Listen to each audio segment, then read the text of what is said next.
Hello दोस्तों, स्वागत है आप सभी का। तो भाई आज हम लगाने वाले हैं दिल्ली पुलिस कांस्टेबल के लिए लाइव मॉक टेस्ट, जो कि इस वक्त टेक्स्ट बुक पर चल रहा है। All India Delhi police constable ultimate live test 6 के नाम से, ठीक है जी। इससे पहले ये 6th मॉक टेस्ट है, इससे पहले 5 हो चुके हैं। तो हमने पाँचों तो नहीं लगाए हैं, शायद 2-3 हमने लगाए हुए हैं। तो उनका जो सॉल्यूशन है वो भी हमने किया हुआ है। तो वो अगर आप देखना चाहते हो तो उसका सॉल्यूशन का जो लिंक है वीडियो का, वो आपको डिस्क्रिप्शन में मिल जाएगा इसी वीडियो के। इवन मैंने आप प्ले लिस्ट बना दी है एक, ठीक है। उसी में आपको दिल्ली पुलिस कांस्टेबल के जो पहले हमने सॉल्व किए थे, जो अब हम सॉल्व कर रहे हैं, वो सारे मॉक टेस्ट जो हैं वो एक साथ मिल जाएंगे आपको प्ले लिस्ट में, ठीक है। तो वहाँ से जाकर आप पुराने मॉक टेस्ट का सॉल्यूशन भी देख सकते हो, ठीक है जी। तो आज हम देखेंगे इस मॉक टेस्ट का सॉल्यूशन। तो जैसे कि आप सभी लोग जानते हैं और जो लोग नहीं जानते मैं उनको बता देता हूँ कि यहाँ पे हम देखेंगे इस मॉक टेस्ट का सॉल्यूशन। और इसमें आप सीख क्या सकते हैं अप्रोच, एग्जाम ओरिएंटेड अप्रोच, कि आप किस तरह से एग्जाम में विद इन टाइम क्वेश्चंस को करेंगे, कैसे आप कई बार ऑप्शन आंसर तक पहुंचेंगे, कैसे आप कई बार यूनिट डिजिट आंसर तक पहुंचेंगे। और इसी तरह की बहुत सारी छोटी छोटी सी चीज़ें जो आपको एग्जाम में बहुत सारा समय बचा सकती हैं, वो आप यहाँ पे सीख सकते हो, ठीक है जी। तो चलिए फिर शुरू करेंगे आज का मॉक टेस्ट, ठीक है जी। चलिए, बाकी अगर आप लोग भी मॉक टेस्ट लगाना चाहते हो, टेक्स्ट बुक पे अभी फ़िलहाल ही चल रहा है। और आज कितनी तारीख है? 4 तारीख है। तो आज ही शुरू हुआ है और ये कल रात को 9 बजे तक चलेगा। कल मतलब 5 नवंबर को रात को 9 बजे तक चलेगा, ठीक है। तो आप लगा सकते हो इसको, मॉक टेस्ट को। चलिए शुरू करते हैं।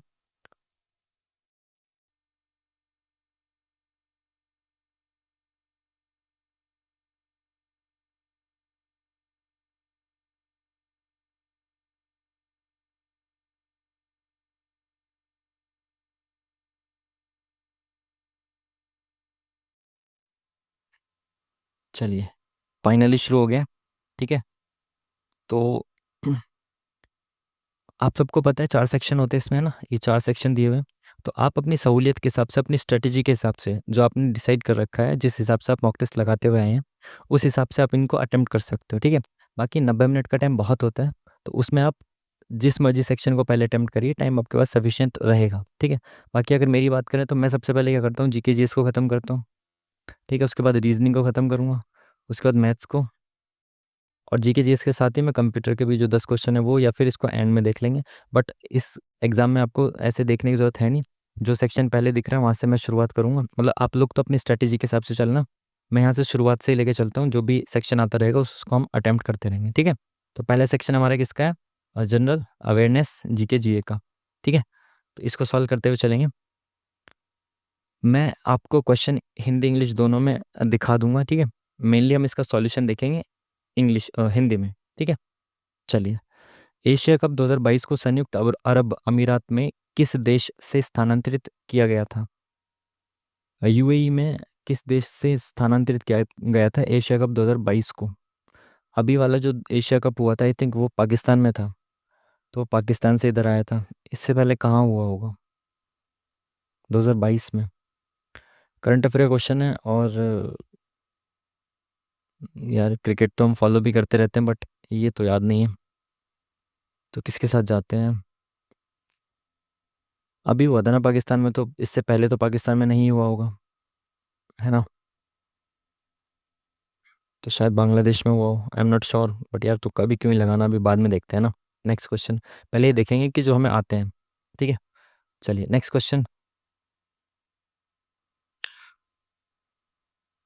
23rd फीफा विश्व कप फुटबॉल किसके द्वारा संयुक्त रूप से आयोजित किया जाएगा? इंपॉर्टेंट क्वेश्चन, पहले भी काफ़ी सारे एग्जाम में आ चुका है, और अभी आपकी जो एनटीपीसी की परीक्षा हुई थी उसमें भी ये पूछा गया है, ठीक है। तो 23rd जो 23वां फीफा विश्व कप है वो कहाँ पे आयोजित किया जाएगा? आपके कनाडा, यूएसए और मेक्सिको में। Option number C is the correct answer. Important है तो आपको याद होना चाहिए। Next question.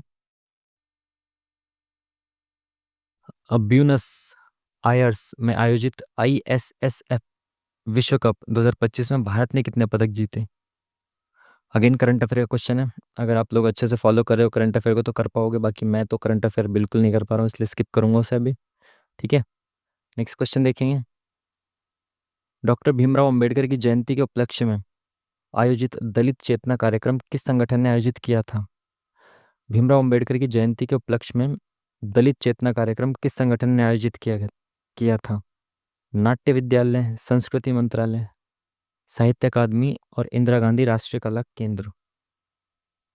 वो संस्कृति मंत्रालय तो क्यों ही करेगा, मेरे हिसाब से तो ये तो नहीं ही करेगा। ठीक है। नाट्य विद्यालय, साहित्य अकादमी, इंदिरा गांधी राष्ट्रीय कला केंद्र। नाट्य विद्यालय, ड्रामा स्कूल, दलित चेतना कार्यक्रम। मुझे लगता है कि शायद साहित्य अकादमी द्वारा किया जाना चाहिए ऐसा कार्यक्रम, दलित चेतना कार्यक्रम, ऐसा कोई कार्यक्रम इसके द्वारा मेरे हिसाब से किया जाना चाहिए, but I am not sure. ना मैंने ये पढ़ा है, तो एक बार गैस करते हैं इसको, है ना। आगे बढ़ते हैं, नेक्स्ट क्वेश्चन देखेंगे। मौसम विभाग, भारतीय मौसम विभाग का विशेष वेब पेज महाकुंभ मेले के लिए मौसम संबंधी अद्यतन जानकारी कितनी बार उपलब्ध कराएगा? भारतीय मौसम विभाग का विशेष वेब पेज महाकुंभ मेले के लिए मौसम संबंधी अद्यतन जानकारी कितनी बार उपलब्ध कराएगा? अच्छा, ये महाकुंभ से रिलेटेड है ना, पिछले, मतलब ये तो पुराना करंट अफेयर है। तो मौसम संबंधी जानकारी ये पहले भी शायद मॉक में आया था, आई थिंक। तो शायद हर 15 मिनट में जानकारी का कुछ सीन था ना, या दिन में, नहीं दिन में दो बार नहीं, 15 मिनट में था आई थिंक। हर 15 मिनट में जानकारी प्राप्त कराई जाएगी, और मैं इसमें श्योर हूँ, 99% यही होना चाहिए। भारत में राष्ट्रीय सिविल सेवा दिवस पहली बार कब मनाया गया था? पहली बार कब मनाया गया था? अच्छा, इसके बारे में, सॉरी, इसके बारे में आपको पता होगा कि जो आपके पटेल साहब थे ना, सरदार वल्लभ भाई पटेल, उन्होंने स्टील फ्रेम ऑफ इंडिया कहा था किसको? सिविल सर्विसेज को। ठीक है। और ये कहा था आपका 21 अप्रैल को। ये चीज़ तो आपको पता होगी, अगर आपने पढ़ा है अच्छे से तो ये चीज़ आपने पढ़ी होगी। ठीक है। 21 अप्रैल आई थिंक 1947 को ये कहा था, 47 को कहा था आई थिंक, या 46, नहीं 47 को ही कहा था। ठीक है। तो उनको स्टील फ्रेम कहा था, तो इसी वजह से 21 अप्रैल को मनाया जाता है क्या? सिविल सेवा दिवस। तो देखो, ये ऑप्शन तो दोनों खत्म हो गए। अब 21 अप्रैल 1947 को पहली बार मनाया गया, या 2006 को? देखो, उस वक्त उन्होंने कहा होगा, उस वक्त तो आप इंडिपेंडेंट भी नहीं हो, तो आप कैसे दिवस मना लोगे? मतलब, हालांकि मना सकते हो, आप इंडिपेंडेंट नहीं हो तो बहुत सारी चीज़ें तब से मनाते हुए हम आए थे, बट आई थिंक 47 नहीं होना चाहिए, उसके बाद उनकी स्मृति के रूप में मनाया गया होगा, है ना। तो मेरे हिसाब से तो एक ही ऑप्शन बच रहा है, एलिमिनेशन से ही 3 ऑप्शन आप आराम से काट सकते थे, दो तो आपने खत्म कर दिए। ठीक है। ये 1947 आई थिंक नहीं होना चाहिए, है ना। उस वक्त उन्होंने बोला, तभी से थोड़ी मनाया जा रहा होगा, बाद में उनकी जो विचार हैं उनको फॉलो करते हुए शायद मनाया जाना चाहिए। ठीक है। 2006। Next question.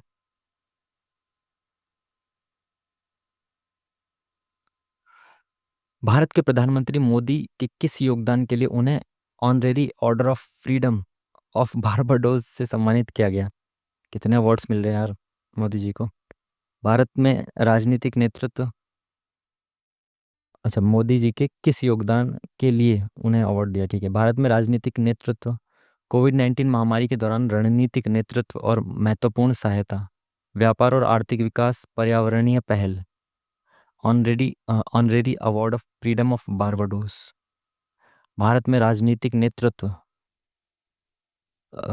कोविड-19 महामारी के दौरान रणनीतिक नेतृत्व और महत्वपूर्ण सहायता, व्यापार और आर्थिक विकास, पर्यावरणीय पहल।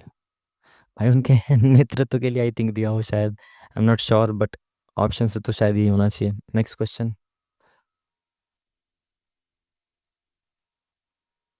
Credit guarantee scheme for startups के तहत स्टार्टअप के लिए डीपीआईआईटी, ठीक है, ने क्रेडिट गारंटी कवर को किस राशि तक बढ़ाया है? सीजीएसएस ने क्रेडिट गारंटी कवर को किस राशि तक बढ़ाया है? ये शायद किसी पहले ही मॉक में आया हुआ क्वेश्चन है ना, ये पहले मॉक में आ चुका क्वेश्चन है ये वाला। इसका सही आंसर क्या होना चाहिए? आई थिंक कितना हो सकता है? आई थिंक 15 करोड़ होगा। ये पहले मॉक में आ चुका है, बट करंट अफेयर का इसलिए मैंने शायद ना लिखा हो और याद भी ना हो, बट ऑप्शन सी के साथ ही जाते हैं। मुझे लग रहा है शायद 15 करोड़ होना चाहिए, आई एम नॉट श्योर इस वाले में। ठीक है। Next question.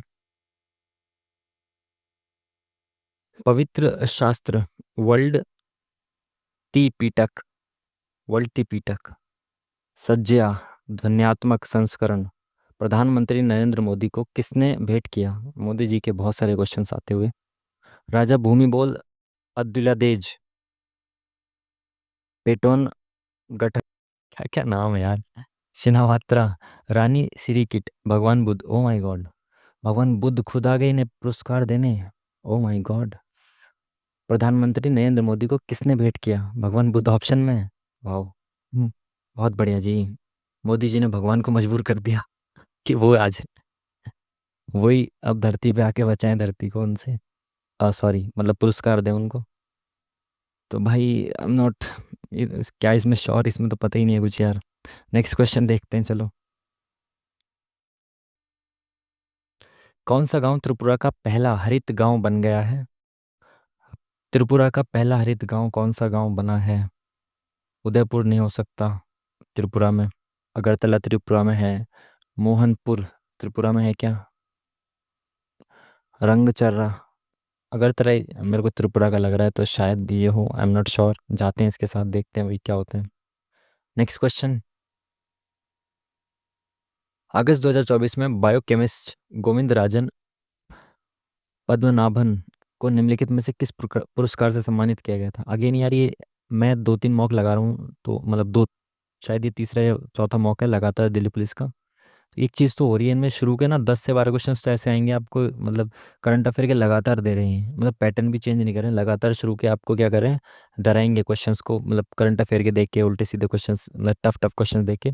उसमें 10 में से आपको 3 4 ही आते होंगे।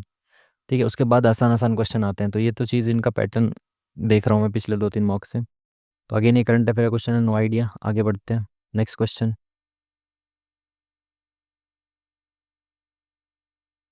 निम्नलिखित में से कौन सी मेघालय की आधिकारिक भाषा है? मेघालय की आधिकारिक भाषा कौन सी है? मेघालय की आधिकारिक भाषा कौन सी है? गारो खासी जयंती है तो पहाड़ी है। मीज़ो भाषा मिजोरम की है, मेघालय की नहीं है ना। मलयालम तो वैसे ही साउथ की है। इन दोनों में, और वैसे भी नॉर्थ ईस्ट में इंग्लिश ही है, वहाँ पे इंग्लिश है। इसमें तो ऑप्शन भी क्या ही देखने थे। नॉर्थ ईस्ट में मोस्टली क्या है कि सभी स्टेट्स की जो आधिकारिक भाषा है वो इंग्लिश है। ठीक है, नेक्स्ट क्वेश्चन। मुंडारी भाषा भारत के निम्नलिखित में से किस क्षेत्र में बोली जाती है? मुंडारी भाषा। मुंडारी भाषा ये मुंडा जनजाति के लोग बोलते होंगे आई थिंक, है ना, बिरसा मुंडा जिनके नेतृत्व में मुंडा जनजाति ने विद्रोह किया था। किस क्षेत्र में बोली जाती है? बघेलखंड, थार रेगिस्तान, मालवा का पठार, छोटा नागपुर का पठार। तो झारखंड वगैरह की साइड को होगा ना ये तो। बघेलखंड, बघेली बुंदेली बोली जाती होंगी यहाँ तो शायद आई थिंक। थार रेगिस्तान तो वैसे भी इधर है तो हो ही नहीं सकता। मालवा का पठार यहाँ भी बीच में नहीं हो सकता। तो बघेलखंड, बुंदेलखंड, छोटा नागपुर वैसे भी झारखंड वगैरह की साइड है, तो यही होना चाहिए आई थिंक, है ना। ये तो बुंदेलखंड बघेलखंड ये यूपी और इधर की साइड है ना, तो इनमें तो अभी गलत लगा देता है, इनमें तो शायद बुंदेली बघेली ये सब होता है। Next question. भारत में यारलुंग सांगपो नदी को किस नाम से जाना जाता है? अब हो गए शुरू, शायद इजी इजी क्वेश्चन शुरू हो गया। यारलुंग सांगपो नदी आपको पता है किस नाम से, किस कौन सी नदी है जिसको जाना जाता है? ब्रह्मपुत्र नदी को, ठीक है, जो कि भारत में आती है। उसके बाद ये क्या बन जाती है? ब्रह्मपुत्र। ठीक है, अरे भाई आगे बढ़ना है ना हमें तो। ब्रह्मपुत्र, आगे बढ़ो। Next question. भारत में रजत क्रांति, देखा मैंने कहा था ना, इजी क्वेश्चन शुरू हो चुके हैं। सिल्वर रिवॉल्यूशन किससे संबंधित है? आप सबको पता है, जो आपकी रजत क्रांति है ये किससे संबंधित है आपकी? यह है आपके अंडा उत्पादन से। ठीक है, बहुत सारी क्रांतियां जो कि आपको पता होनी चाहिए, एग्जाम में पूछी जाती हैं। सबसे मेन, सबसे बेसिक हरित क्रांति आप सबको पता है, अनाज, है ना, ये अनाज से रिलेटेड है। और इसके बाद आपकी श्वेत क्रांति, ये आपकी किससे? दुग्ध उत्पादन से रिलेटेड है। ठीक है, उसके बाद आपकी कौन सी हो जाएगी? नीली क्रांति, पीली क्रांति, गुलाबी क्रांति, ये सब है। तो नीली होगी आपकी मत्स्य पालन से रिलेटेड, है ना। और नीली के बाद पीली, तो पीली क्या होती है? सरसों होती है, तो ये सरसों से रिलेटेड है। गुलाबी क्रांति, गुलाबी क्रांति किससे रिलेटेड है? झींगा उत्पादन से रिलेटेड है। ठीक है, और इसके बाद आपकी कौन सी रहेगी? नीली पीली सब हो गई। ग्रे क्रांति एक, ग्रे क्रांति किससे रिलेटेड है? उर्वरकों से रिलेटेड है। ठीक है, और क्या रह गया? सभी हो गए ना ऑलमोस्ट, मतलब बहुत सारी हैं वैसे तो, आप याद रखना। और एक आलू के लिए होती है गोल क्रांति, है ना। गोल क्रांति हुई थी एक आलू के लिए, आलू उत्पादन के लिए। ठीक है, बस ये इंपॉर्टेंट इंपॉर्टेंट है। और भी बहुत सारी होती है ना इंपॉर्टेंट इंपॉर्टेंट, तो यही है जो अभी याद आई। ठीक है, चलिए। Next question.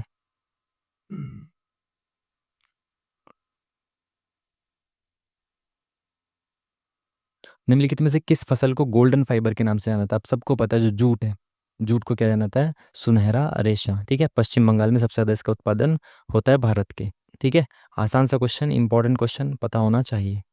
नेक्स्ट क्वेश्चन, भारतीय संविधान में मूल रूप से कितने अनुच्छेद थे? मूल रूप से अनुच्छेद कितने थे? 395। और आज भी 395 ही आर्टिकल्स हैं, बट हो क्या गया है, जैसे आप कई बार पढ़ते होंगे 450 से ज़्यादा है, तो होता क्या है कि उसमें A B C D ऐसे पार्ट जुड़ जाते हैं, बट लास्ट आर्टिकल आज भी हमारा 395 ही है। संविधान में आर्टिकल 395 ही है, बट उसमें क्या हो गया, पार्ट्स वगैरह जुड़ जुड़ के नए नए आर्टिकल्स जुड़ गए, जैसे 21 का A जुड़ गया, 300 का A जुड़ गया, ऐसे करके ABC जुड़ते चले गए। ठीक है, तो 395 मूल रूप से भारतीय संविधान के अनुच्छेद। ठीक है, चलिए। खुआ केशई एक प्रकार का गीत है जो ताली बजाकर गाया जाता है, किस राज्य में गाया जाता है? खुआ केशई, पता नहीं भाई कहाँ गाया जाता है। बिहार, कर्नाटक, मणिपुर, उड़ीसा। अच्छा, ऑप्शन से आई थिंक जा सकते हो आप। खुआ केशई जो है ना, ये नाम थोड़ा सा नॉर्थ ईस्ट टाइप का लग रहा है, अगर आप देखोगे तो बिहार का तो एकदम एग्जैक्टली नहीं हो सकता, बिल्कुल नहीं हो सकता है बिहार का तो, क्योंकि उसके नाम थोड़े, है ना, बिहारी भाषा जो है उस टाइप के थोड़ा सा।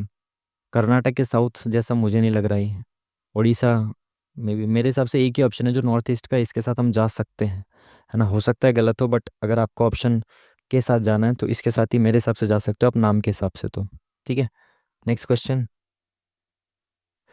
केलुचरण महापात्र, अगेन शायद ये 1001 बार क्वेश्चन, 1001 तो मैंने कम बोल दिया, बहुत ज़्यादा बार आया हुआ क्वेश्चन है केलुचरण महापात्र। ठीक है, ये किससे संबंधित था? ओडिसी से। इवन आप सरनेम भी देखोगे ना महापात्र, तो काफ़ी और भी लोग हैं जो महापात्र सरनेम के साथ हैं, और वो ओडिसी से संबंधित ही हैं। ठीक है, तो ये भी चीज़ आप याद रखना। नेक्स्ट क्वेश्चन, किस संप्रदाय के अनुयायी धधकते हुए अंगारों पर अग्नि नृत्य करते हैं? धधकते हुए अंगारों पर अग्नि नृत्य करते हैं, रामदाई, जसनाथी, परनामी, खालसा। धधकते हुए अंगारों पर नृत्य करते हैं, कौन करते हैं भाई? ये खालसा पंथ वगैरह में शायद ऐसा होता है ना, तलवार से वो सब करते हैं, तो कष्ट देने वाला कुछ ऐसे करके। इसके साथ ही जाते हैं, बाकी आई एम नॉट श्योर, देख लेंगे इसको भी। ठीक है, नेक्स्ट क्वेश्चन, ध्रुवों और भूमध्य रेखा के पास क्षोभ मंडल की ऊंचाई क्रमशः कितनी है? ध्रुवों पर कम होती है, भूमध्य रेखा पर ज़्यादा होती है। क्षोभ मंडल की ऊंचाई वो 8 से लेकर 18 किलोमीटर के बीच में होती है। ठीक है, ये आपने ज्योग्राफी में अगर अच्छे से पढ़ी है चीज़ें तो आपको पता होना चाहिए, बहुत डिटेल में चीज़ों को पढ़िए अच्छे से। ठीक है, 8 से 18, बट यहाँ तो दोनों दे रखा है, दो ऑप्शन। अच्छा, ध्रुवों पर कम और भूमध्य रेखा पर ज़्यादा। ठीक है, नेक्स्ट क्वेश्चन, देखो ऑप्शन भी कितने अच्छे बना दिए थे ना इसके, तो ये चीज़ याद रखना। निम्नलिखित में से कौन सा एक धन विधेयक से संबंधित उपबंध नहीं है? तो भाई धन विधेयक से संबंधित चीज़ें बतानी है। धन विधेयक का आर्टिकल आप सबको पता है कौन सा है, बताओ चलो। नेक्स्ट क्वेश्चन कह रहा हूँ यार, इसकी रेजर क्यों नहीं आ रही भाई?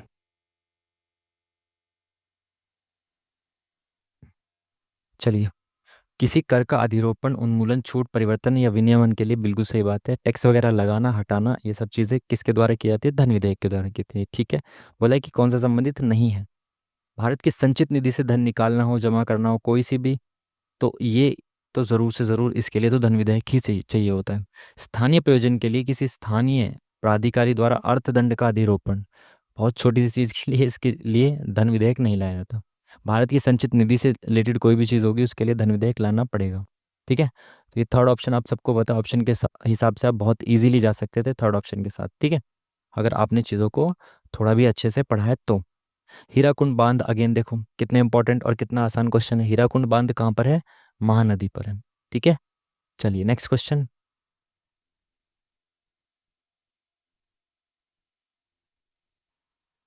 महात्मा गांधी श्रृंखला के 2000 रुपए के बैंक नोट के पिछले हिस्से पर डैश क्या करती है? भाई इनको पता नहीं क्या हो गया, 2000 नोट बार बार याद दिला रहे हैं, शायद ये मोदी जी को याद दिला के दोबारा से शुरू कराना चाहते हैं 2000 के नोट।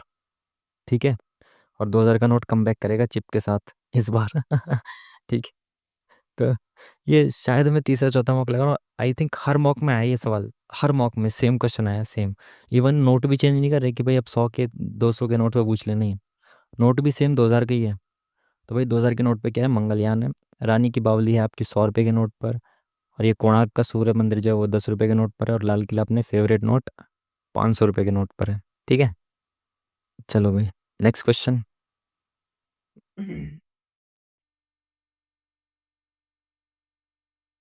मौलिक कर्तव्य की कौन सी उपधारा स्वतंत्रता के लिए हमारे राष्ट्रीय संघर्ष को प्रेरित करने वाले महान आदर्शों को संजोने और उनका पालन करने के कर्तव्य के बारे में बताती है? देखो मौलिक कर्तव्य अगेन बहुत इंपॉर्टेंट है। कई बार आपको लगेगा कि यार मौलिक कर्तव्य कहाँ पे, देखो पहली बात तो मौलिक कर्तव्य के बारे में आपको पता होना चाहिए कि 51A में है। स्वर्ण सिंह समिति की सिफारिश से आते हैं आपके पास। ठीक है, कुल कितने थे? 10 थे। प्रेजेंट में कितने? 11 हैं। और 2002 में 86 अमेंडमेंट के साथ 11वां जोड़ा गया, जिसमें 6 से लेकर 14 वर्ष के बच्चों को शिक्षा प्रदान करने की बात की गई है। ठीक है, और ये जोड़ा कब गया था? 42वें संविधान संशोधन के माध्यम से। ठीक है, ये सब चीज़ें नॉर्मल सी आपको पता होनी चाहिए। बट अब क्या है कि पूछता है कर्तव्य, तो आपको पता है कि 11 के 11 जो कर्तव्य है ना, ये आपको याद करने हैं, तो आप ट्रिक वगैरह से याद कर लिया करो। जैसे मैंने कैसे याद किया, ए से क्या होता है? एंथम, तो राष्ट्रीय गीत राष्ट्रगान वगैरह का सम्मान ये ए में आएगा। बी से क्या होगा? बी से याद रखो बापू। बापू मतलब गांधी जी, तो गांधी जी से क्या याद आएगा आपको? राष्ट्रीय आंदोलन, संघर्ष, राष्ट्रीय संघर्ष स्वतंत्रता के लिए, ये सब। तो ये किस में आ गया? बी में आ गया। ठीक है, ये हमने कट मारा है ये यहाँ से। ठीक है, तो बी में आ गया। अगेन जैसे सी से याद रखेंगे, सी से क्या होता है आपका? Complete unity.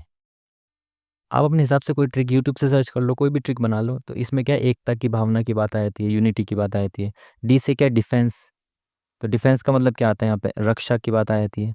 और डी के बाद आ जाएगा ई। ई से क्या होता है? इक्वालिटी आ जाती है, तो यहाँ पे इक्वालिटी का मतलब समता समानता। ठीक है, समानता का भाव, भ्रातृत्व का भाव, ये सब चीज़ें आ जाती हैं। ई के बाद क्या आ गया? एफ। एफ से क्या होता है?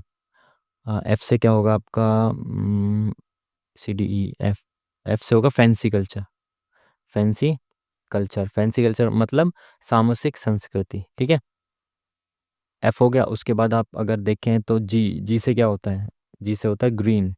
ठीक है, तो हरियाली वगैरह पर्यावरण की जो बात करने वाला कर्तव्य है वो है जी। ठीक है, एच से क्या होता है? ह्यूमैनिटी। ठीक है, तो मानवता वगैरह की जो बात करता है वो कौन सा होता है? एच वाला होता है। ठीक है, एच के बाद आएगा आपका जी एच आई। आई का क्या मतलब होता है? आई से होता है इंडियन। Indian property. ठीक है, तो जो भारत की जो सार्वजनिक संपत्ति है उसकी रक्षा वगैरह, ये सब आई में आएगा। उसके बाद क्या आ जाएगा आपका जे। देखो मैंने बिखेर के लिख दिया जगह जहाँ पे, वहाँ लिख रहा हूँ। जे का मतलब क्या होता है? जे का मतलब होगा जॉइंट एक्टिविटी। ठीक है, जॉइंट एक्टिविटी मतलब सामूहिक जो कार्य वगैरह होते हैं। ठीक है, तो वो सब किस में आएंगे? जे में आएंगे। ठीक है, कितने हो गए? जे के और रह गया ना। के का मतलब आपको पता ही है, 2002 में जोड़ा गया है, तो इंपॉर्टेंट है, ही सबको पता होना चाहिए, 86 अमेंडमेंट। ठीक है, ऐसे करके आप याद रखना, टाइम भी जा रहा है। तो इसका क्या था? स्वतंत्रता वाला ऑप्शन नंबर, अभी मैं बी लगा देता हूँ, धारा बी है। ठीक है, उपधारा बी है। ठीक है, चलिए नेक्स्ट क्वेश्चन। वैष्णववाद में देवता के कितने अवतारों को मान्यता दी गई है? आप सबको पता है जी, विष्णु जी के कितने अवतार हैं? कुल मिला के 10 हैं, और 10वां अवतार आ चुका है कल की महाराज के रूप में। बहुत सारे बाबा हैं जो क्लेम कर रहे हैं, तो आपको पहचानना है कौन है। चलिए नेक्स्ट क्वेश्चन। भूपरपट्टी और कोर के बीच में पाई जाने वाली परत का नाम क्या? अगेन ये पहले भी क्वेश्चन आया, और शायद 2-3 वॉक में लगातार क्वेश्चन आया। हाँ, वो होता है 3 परतें होती हैं भाई, भूपरपट्टी, मेंटल, और उसके बाद क्रोड या कोर। ठीक है, तो कोर और भूपरपट्टी के बीच में कौन है? मेंटल है। Option number second is the correct answer. Next question. आधा घंटा हो गया हमें बकैती करते हुए यार, थोड़ा तेजी से चलते हैं ना। गरीबी रेखा गरीबी को निम्नलिखित आधार पर मापती है। गरीबी रेखा गरीबी को किस आधार पर मापती है? केवल वह आय स्तर या साक्षरता? गरीबी में आई थिंक साक्षरता तो नहीं होना चाहिए। केवल बचत, आय स्तर और उपभोग, कंजप्शन और इनकम, ये दोनों चीज़ें जो है वो गरीबी रेखा को मापने के लिए इंपॉर्टेंट होती हैं, कि आप खर्चा कितना कर सकते हैं, आपकी इनकम कितनी है। ठीक है, उसके हिसाब से। Next question. योजना आयोग की स्थापना कब हुई थी भाई? 1950 में। ठीक है, पहले अध्यक्ष कौन थे? आपके जवाहरलाल नेहरू जी। Next question. अच्छा, इसके उपाध्यक्ष बताओ, पहले उपाध्यक्ष कौन थे? गुलजारी लाल नंदा जी। Next question. अगर मैंने गलत बोल दिया तो करेक्ट कर देना, ठीक है, हो सकता है, हो जाता है कई बार। ठीक है। भारत के लिए आर्थिक विकास की एक योजना को डैश के रूप में भी जाना जाता है। आर्थिक विकास की एक योजना, भारत के आर्थिक विकास की एक योजना, ये सेम एज इट इज़ ना, बिल्कुल ये लिखा हुआ, देखो कॉमा में बंद कर रखा है, इन्वर्टेड कॉमा में बंद कर रखा है, ये सेम ना लाइन कई बार आ चुकी है एग्जाम में। ये बॉम्बे प्लान से संबंधित है, जो कि आई थिंक 1944 में बनाया गया था, वहाँ के कुछ उद्योगपतियों द्वारा मिलकर वो सब प्लान किया गया था। ठीक है। तो ये बहुत बार आया हुआ सेम क्वेश्चन है ना, इसको रट लेना, जैसे मैंने रट रखा है ना ऐसे ही। बॉम्बे प्लान। Next question. प्रमुख यामी उत्तर निम्नलिखित में से किस अफ्रीकी देश से होकर नहीं गुजरती है? प्रमुख यामी उत्तर किस से होकर नहीं गुजरती है? इसकी तो ट्रिक वगैरह थी यार, और मैं ट्रिक गया हूँ भूल। प्रमुख यामी उत्तर। हम्म, तो भाई अगर देखें तो आई थिंक मैप ऐसे होगा ना, यहाँ पे ऐसे करके, और यहाँ कहीं ऐसे होगा, मतलब ये ऐसे आना चाहिए इधर की साइड ना, मतलब इतना तो नहीं, ऐसे कुछ आ सकता है। मोरक्को किधर की साइड है भाई? इधर की साइड है मोरक्को साइड में। अल्जीरिया, माली, घाना, बाद में देखते हैं इसको, है ना। ये सब यार ट्रिक वगैरह मैंने याद की थी उस टाइम पे जब हम किसी दूसरे ही एग्जाम को दे रहे थे, अब सब चीज़ें भूल गए। नेक्स्ट क्वेश्चन भाई, क्या बोल रहा है ये? भारत के संविधान का कौन सा भाग भारत के सर्वोच्च न्यायालय की शक्तियों और कार्यप्रणाली से संबंधित है? सर्वोच्च न्यायालय किस भाग में आता है? यूनियन वाले भाग में, है ना, भाग नंबर 5 में, जिसमें आर्टिकल नंबर 52 से लेकर 151 तक आता है। ठीक है। तो इसी में आता है आपका सर्वोच्च न्यायालय के बारे में। Next question.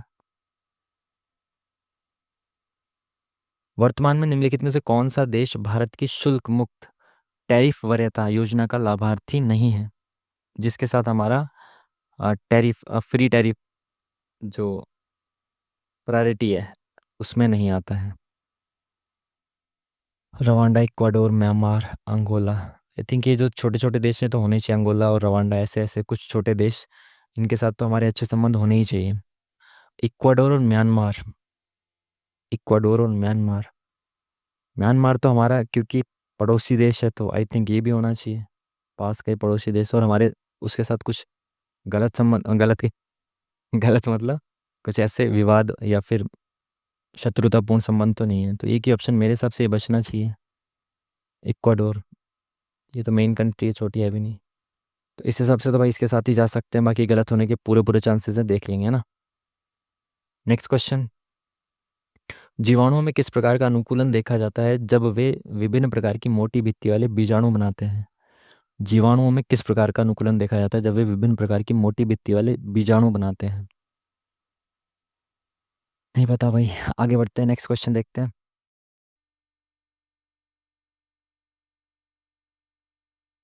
एक पुरानी और एक ताज़ा बनी अचार की दो बोतलों में से पुरानी बोतल की गंध और स्वाद से पहचाना जा सकता है। पुरानी बोतल को गंध और स्वाद से पहचाना जा सकता है, जिसका कारण होता है। पुरानी और एक ताज़ा बनी अचार की दो बोतलों में से पुरानी बोतल को गंध और स्वाद से पहचाना जा सकता है, जिसका कारण होता है। पुरानी में स्मेल आती है, हाँ ठीक है। अचार में तेल का ऑक्सीकरण होने से अचार खराब हो जाता है। ऑक्सीकरण तो होता है तेल का, है ना, अचार में, तो ये तो ठीक बात है। सड़न उत्पन्न करने वाले जीवाणुओं की संख्या बढ़ जाती है। जीवाणु तो, बैक्टीरिया तो नहीं बढ़ने चाहिए ना उसमें। अचार में तेल की मात्रा कम होना, तेल की मात्रा कम होती है तो उसकी गंध बढ़ती है। ये भी क्यों ही होगा? यीस्ट का तो यहाँ मतलब ही नहीं होना चाहिए, यीस्ट द्वारा किन्होंने यहाँ थोड़ी करी गीस्ट, तो ये हो सकता है, ऑक्सीकरण होता भी है अचार में तेल का, इसकी वजह से अचार खराब होता है। तो यही लग रहा है पहला वाला ऑप्शन ही। बाकी let's see next question.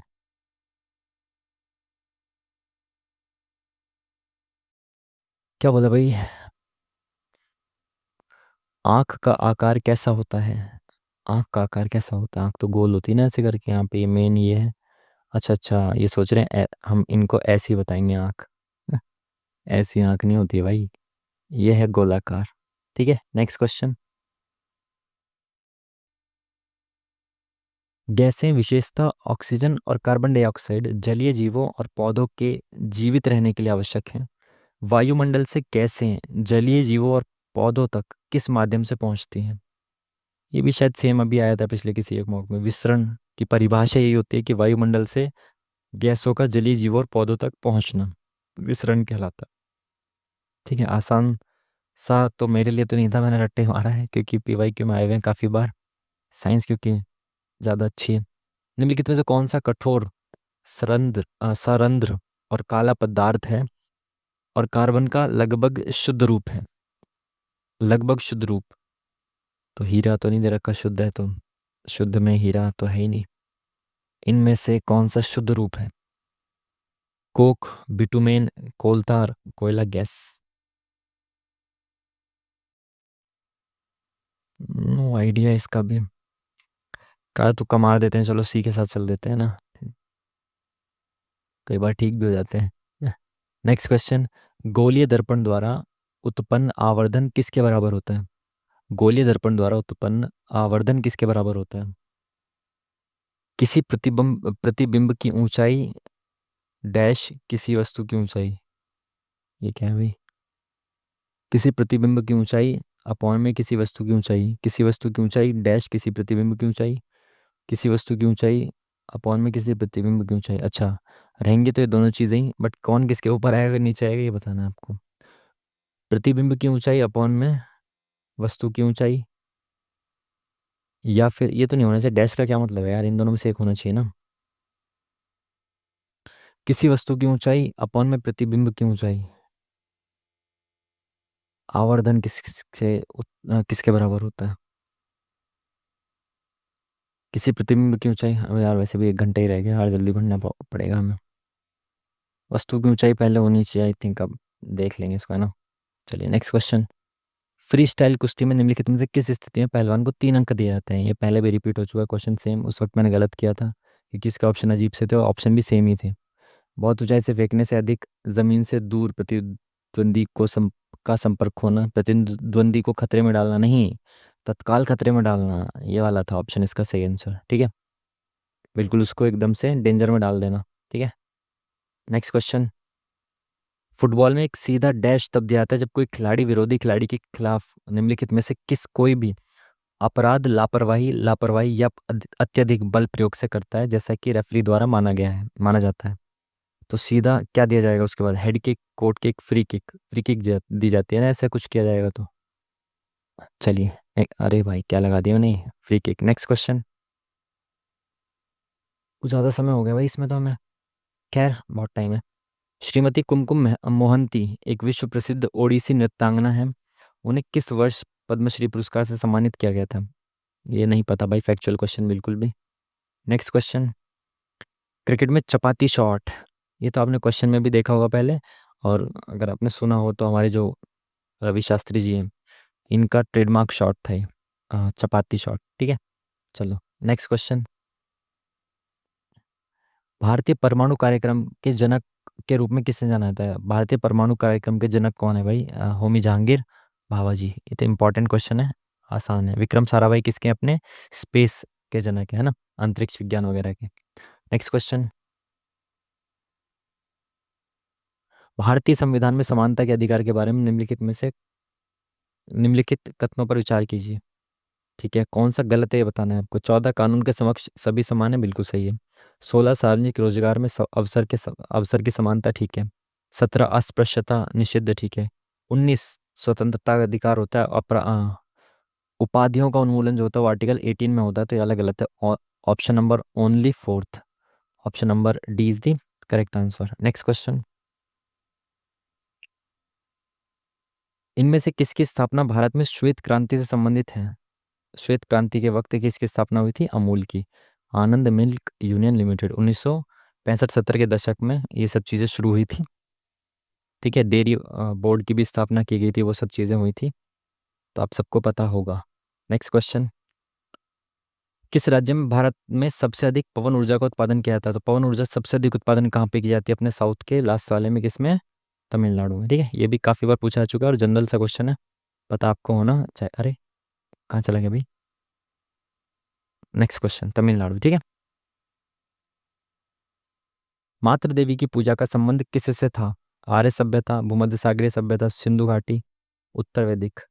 Sindhu घाटी सभ्यता तो मातृत्व प्रधान थी ना, देवी की पूजा की जाती थी ना इसमें, तो यही होना चाहिए, आसान सा सवाल है। इवन इनकी एक देवी की जो मूर्ति वगैरह का वो भी था। पंचतंत्र किसने लिखी? काफ़ी बार पूछा चुका है, बहुत बार पूछा चुका है। विष्णु शर्मा जी ने पंचतंत्र जो है वो लिखी थी। नेक्स्ट क्वेश्चन, कौन सी पंचवर्ष योजना महालनोबिस के विचारों पर आधारित थी, जिसमें उद्योगों पर प्रमुख फोकस किया गया था? महालनोबिस के विचारों में कौन सी थी वो? सेकेंड वाली पंचवर्षीय योजना। नेक्स्ट क्वेश्चन, इसी के साथ हमारे जी के जी एस के क्वेश्चंस खत्म हुए। अब हम आ गए किस सेक्शन पर? रीजनिंग के सेक्शन पर, ठीक है। तो भाई हमने कितने अटेम्प्ट किए हैं इसमें? एक सेकेंड, कहाँ गया पार्ट वन? इसमें हमने 42 अटेम्प्ट किए और 8 जो है हमारे हमने इसमें स्किप किए, ठीक है। कहाँ गया भाई? ये रहा, ये यहाँ पे लिखा हुआ है, ठीक है। चलिए,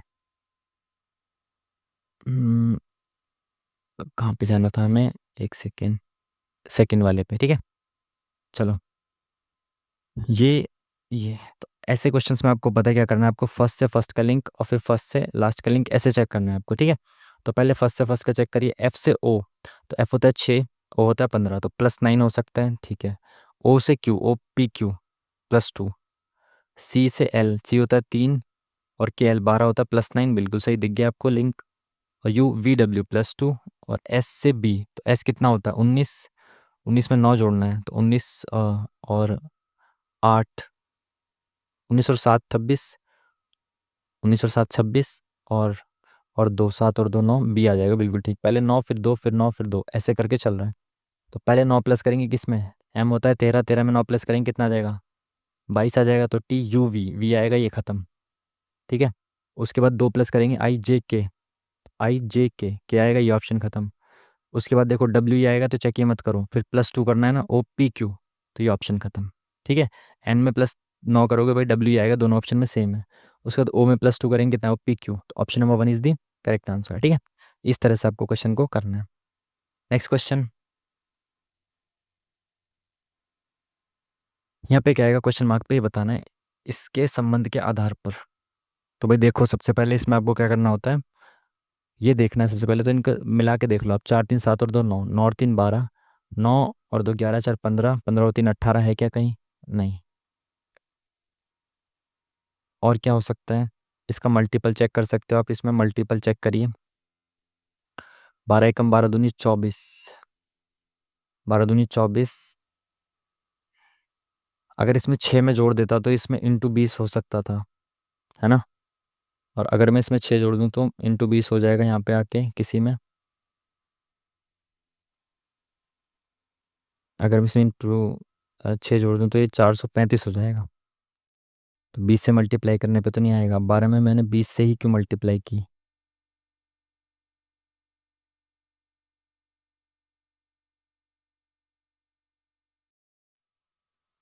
नहीं हो सकता ये। और क्या हो सकता है? 12 में 6 जोड़ा, हाँ सॉरी, इसमें 6 जोड़ा तो ये 20 से मल्टीप्लाई कर दी, और इसमें 6 जोड़ा मैंने।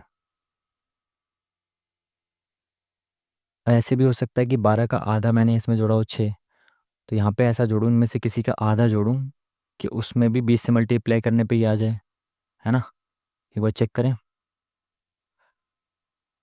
और कुछ दिख रहा है कि 12 का एक बार देख लो, एक बार स्क्वायर क्या होता है? 12 का 144 होता है। 144 + 100 में भी 10 कम 90 जोड़ दिया, तो इसमें से अगर मैं 90 हटाऊं तो 329, 339, तो किसी का स्क्वायर ही नहीं है, तो ये नहीं हो सकता। और क्या हो सकता है?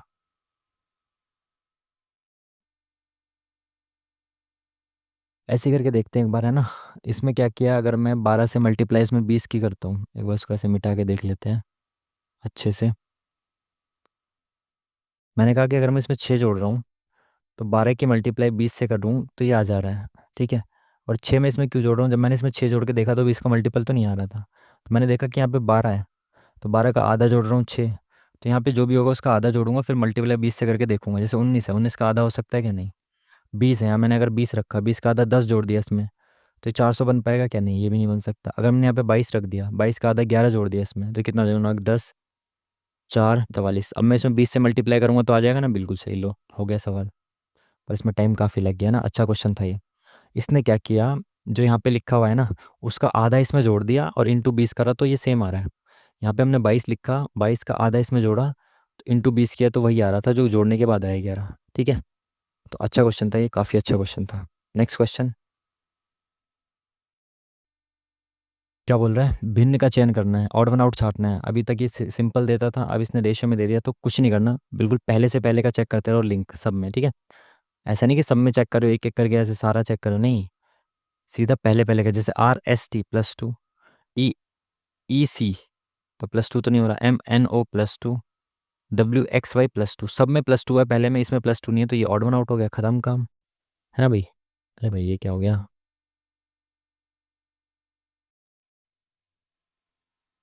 ठीक है। चलिए, किसमें था? EC, हाँ ठीक है। Next question.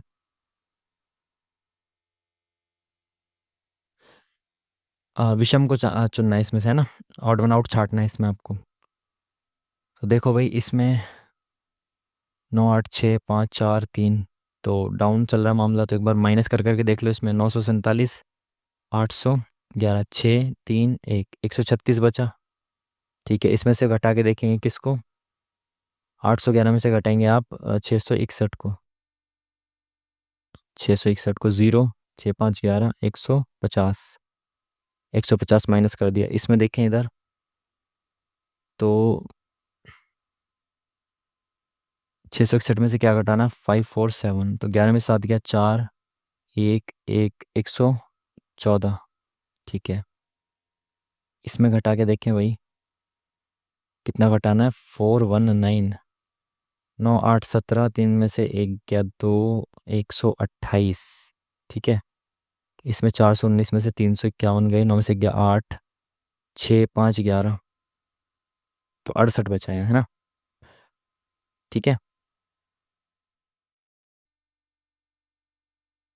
हम्म तो भाई इनका गैप देख लो, 136 और 40 50, 14 प्लस हो गया। इसमें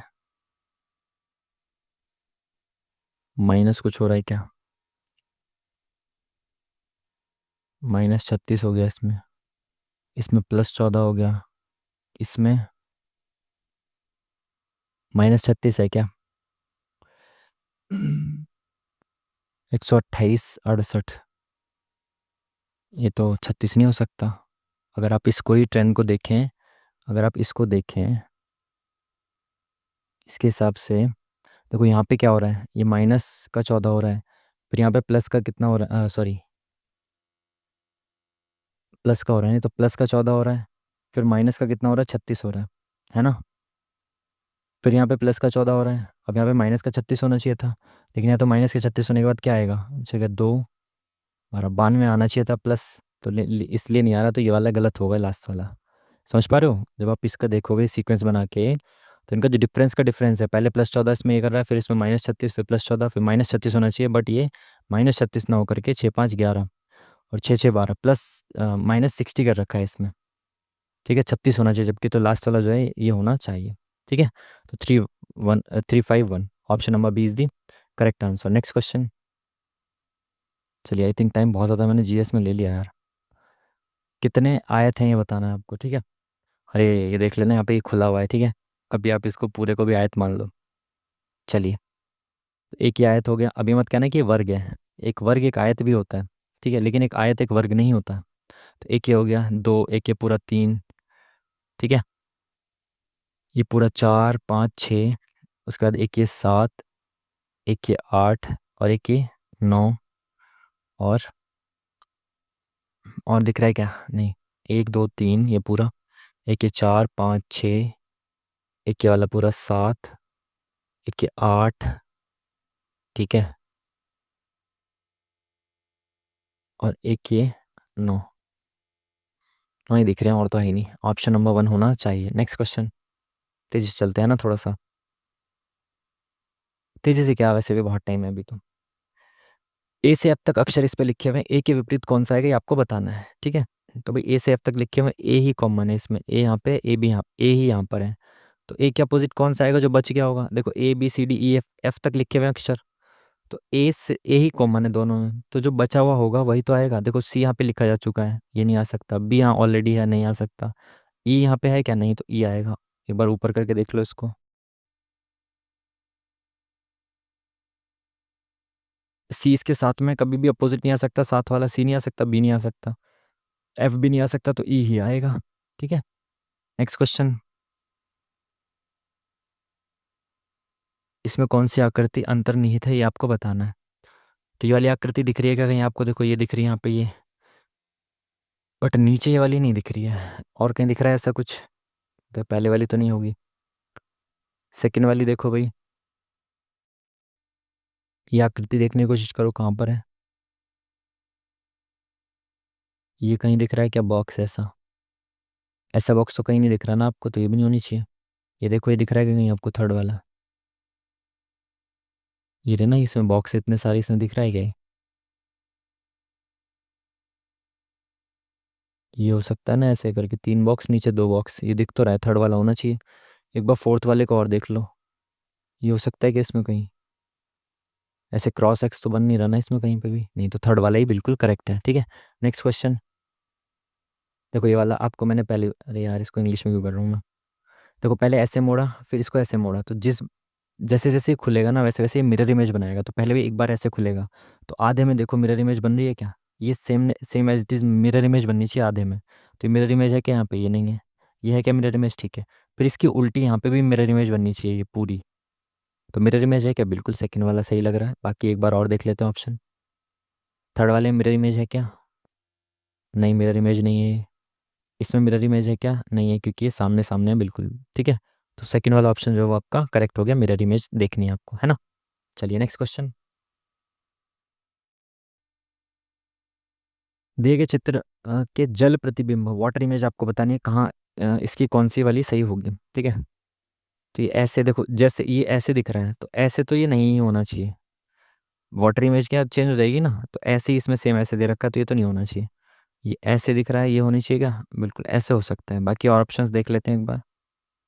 उसमें भी ऐसे ही दे रखा है, बट देखो, देखो सेम इसमें भी ऐसे ही दे रखा है, बट ये नीचे नहीं आ सकता पानी।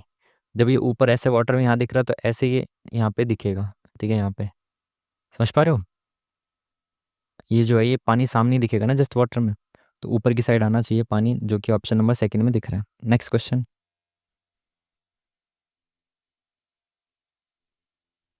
ऐसे कितने डॉक्टर हैं जो संगीतकार हैं? तो संगीतकार भाई सर्कल है, और डॉक्टर क्या है? ये वाला स्क्वायर है। तो संगीतकार और डॉक्टर, ये वाला पार्ट इसमें आ जाएगा, ये वाला है ना जिसमें दोनों आ रहे हैं, तो ये 10 और 9 19 होना चाहिए। Option number D is the correct answer. Next question. भाई यार इसको इंग्लिश हिंदी में क्यों करने लगता हूँ मैं। वेन डायग्राम वाले क्वेश्चंस, अभिभावक, स्नातक और क्रिकेटर। मैंने आपको हमेशा बोला है कि एक चीज़ आप करके देखो इस वाले इसमें क्वेश्चन में, सबसे पहले ये देखो कि एक व्यक्ति को ये तीनों चीज़ें हो सकता है। कोई किसी का अभिभावक है, वो स्नातक भी है और क्रिकेटर भी है, ये हो सकता है क्या? बिल्कुल हो सकता है।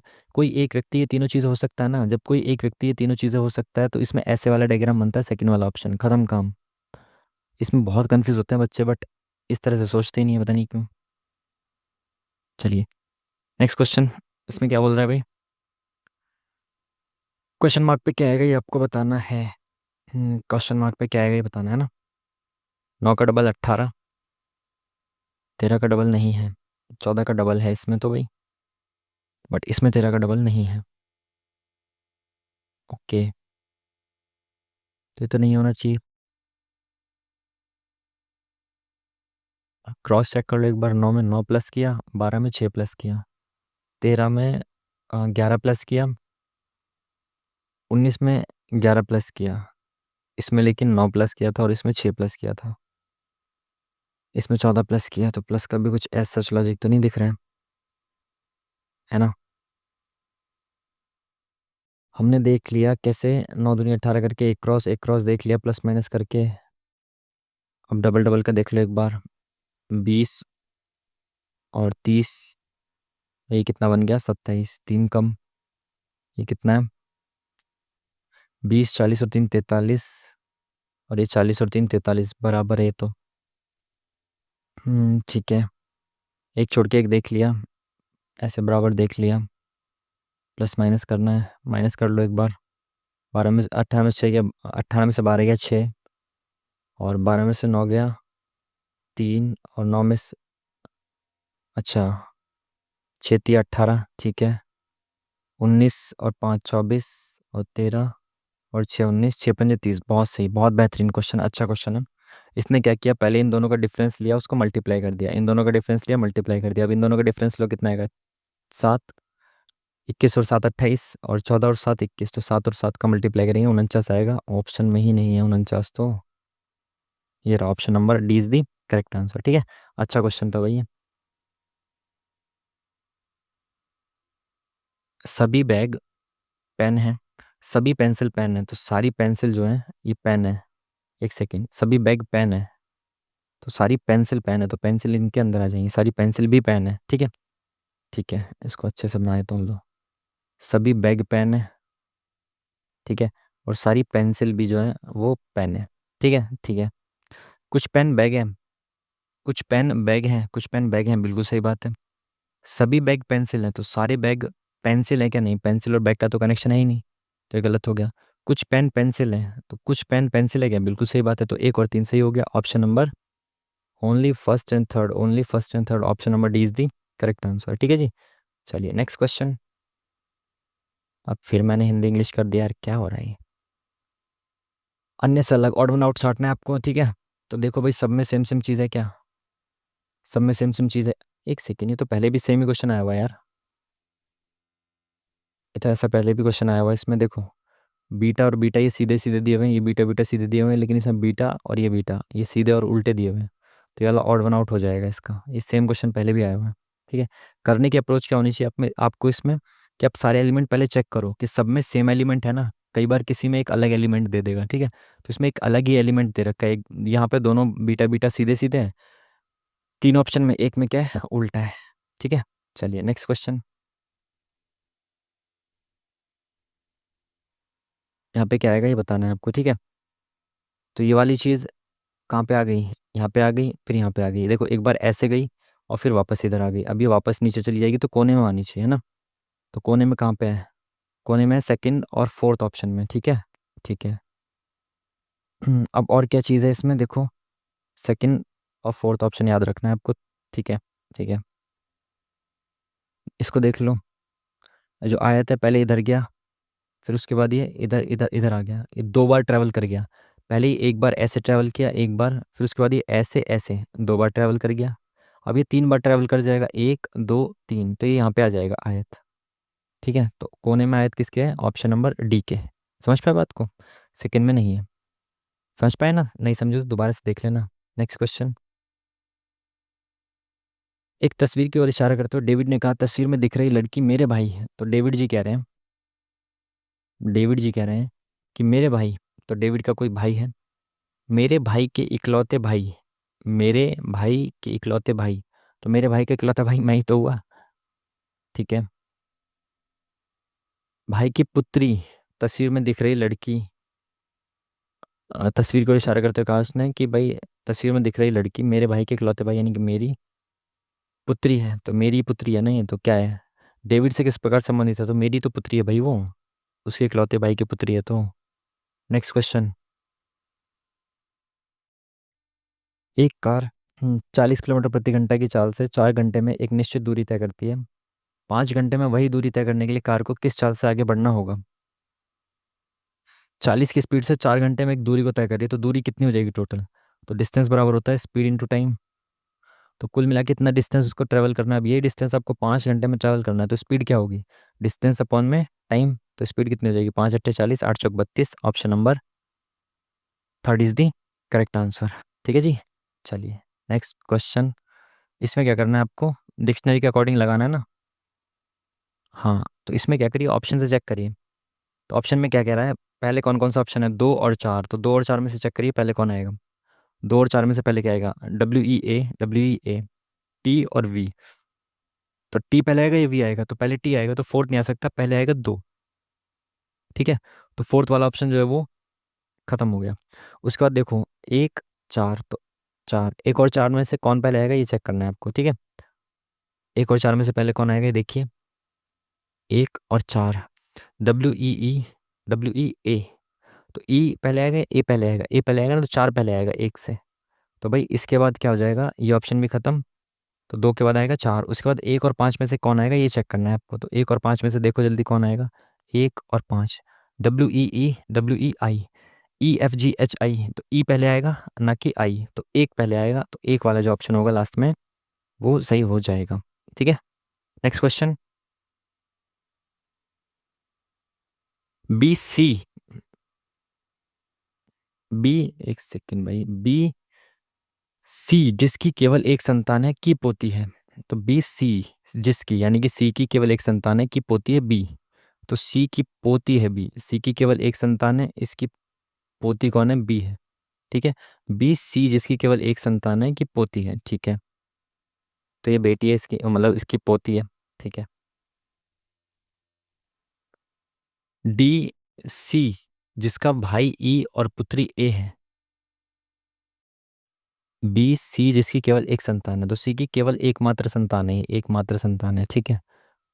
डी सी, सी जिसका भाई ई और पुत्री ए है। सी का भाई कौन है, ई है, ये भाई है, और पुत्री ए है, इसकी तो एक ही संतान है, यानी कि ए ही है इसकी पुत्री, ठीक है। तो ये पुत्री है, ठीक है, का पति है, डी सी का पति है। डी सी, सी के बारे में ये सब बता दिया, उसके बाद कहा का पति है, तो डी सी का पति है। तो सी का पति कौन है भाई, डी है पति, तो ये सी पत्नी हो गई, ठीक है। बी का डी से क्या संबंध है, बी का डी से क्या संबंध है, डी की पुत्री कौन हो गई, इनकी नातिन हो गई। Option number B is the correct answer, खत्म काम। नेक्स्ट क्वेश्चन, क्वेश्चन मार्क पे क्या आएगा, देखो बहुत तेजी से बढ़ रहा है, तो हो सकता है इसमें इंटू का लॉजिक हो। तो सबसे पहले इंटू का लॉजिक चेक करिए। तो पाँच दूनी 10, आठ दूनी 16, आठ तिया 24, पाँच दूनी 10 -2, आठ तिया 24, 24 दूनी 48, 24 तिया 72, 57 दूनी 100, दूनी भी नहीं हो रहा, ये तो 18 दूनी 36 भी नहीं हो रहा। तो इन टू का लॉजिक तो शायद ना हो। तो सबसे पहले भाई जब डिफरेंस ही देखो, फिर सबसे पहले इसमें क्या है, +3 हो रहा है, और इसमें +16 हो रहा है, यहाँ पे लिख लेते हैं +3 +16। उसके बाद कितना हो रहा है आपका, सात में से चार गया, तीन, तीन, ठीक है। तो +33, उसके बाद +33 हो गया, फिर उसके बाद कितना हो रहा है, 10 और 74 और एक 75 हो रहा है प्लस, ठीक है। यहाँ पे कितना हो रहा है, 184, 284 और 104 हो गया। यहाँ पे कितना हो रहा है, 300, 400, तो 123 और 12, 25 और 10, 135 हो गया प्लस, ठीक है। अब देखो भाई यहाँ पे कुछ लिंक दिख रहा है कि इसका 13, तीन और 13 16, दूनी 32, 17 +17, और यहाँ पे कितना हो जाएगा, 3 और 2 5, और 3 और 2 5, और 4 है ना, 3 2 5 4 3 7, ठीक है। यहाँ पे कितना हो जाएगा, 75, 25 और 4 29 हो जाएगा। यहाँ पे कितना हो जाएगा, 31 हो जाएगा, ठीक है। यहाँ पे कुछ हो रहा है क्या, सीन बन रहा है क्या, पाँच, आठ में से पाँच गया 3, और ये बचा 16, और इसमें से गया कितना बचा, 57 में से 24 गया, 33 बचा, ठीक है। और 109, एक सेकंड, मैंने 75 कैसे लिख दिया भाई, ओह सॉरी सॉरी, 75 में से 109 तो घटाया नहीं मैंने, डायरेक्ट 109 में से 84 घटा दिया, सॉरी 184 में से 109 घटा दिया मैंने डायरेक्ट, 74 और 75, सॉरी सॉरी सॉरी, ये तो घटाने रह गया ना, 109 में से 57 गया तो कितने बचे, 109 में से 57 गए तो हमें 7 गया 2, 52, तो भाई यहाँ पे 52 भी आएगा, +52, ठीक है। ये गलती हो गई यहाँ पे, माफ़ी। तो 33 और 52, 33 और 52 कितना हो जाएगा, 52 में से 33 के कितने बचे हैं, बारह में से 3 9, 4 से 1 प्लस 19, और यहाँ पे कितना हो जाएगा? 5 में से 2 गया 3, 2 गया 23, और यहाँ पे कितना हो जाएगा? 29, और यहाँ पे कितना हो जाएगा? 31। ठीक है, 13 17 19 23 29 31। तो ये सब आपको प्राइम नंबर्स दिख रहे हैं? बिल्कुल दिख रहे हैं। तो अगला प्राइम नंबर क्या हो जाएगा? 32 33 34 35 36 37 हो जाएगा। तो प्लस 37 कर दो। 7 5 12 3 6 और 1 7, 172। इसमें और प्लस कर देंगे, कितना हो जाएगा? 3 2 5 7 2 9 5, 595। ऑप्शन नंबर 20 दी करेक्ट आंसर। डिफरेंस का क्वेश्चन था, बस बेफिजुल का हमने टाइम इसमें ज़्यादा ले लिया क्योंकि मिस्टेक कर दी थी बीच में। ठीक है, इसको ये लिखा जाएगा, तो इसको क्या लिखा जाएगा ये आपको बताना है। ठीक है, चलिए फर्स्ट से फर्स्ट का देखो पहले कनेक्शन, फिर फर्स्ट से लास्ट का चेक करना है। ठीक है, क्यू से एन, तो एन ओ पी क्यू, तो -3। एन ओ पी क्यू -3 हो गया यहाँ से यहाँ पे। उसके बाद यू वी डब्ल्यू एक्स +3। ठीक है, B C D E -3, S T U V +3, Q R S, B C D E S T U V, Q R S T I J K L L M N O N O P Q. तो पहले -3 फिर +3, -3 करेंगे कितना आएगा? Are कितना होता है? Are S T 18 में -3 क्या प्लस कितना आएगा? 18 में से -3 15 आएगा। ठीक है, ओ पी क्यू आर, तो ओ आएगा, तो ये दोनों ऑप्शन खत्म। उसके बाद +3 करेंगे ई एफ जी एच, तो एच आएगा, ये ऑप्शन भी खत्म। Option number D is the correct answer. Next question, चलिए।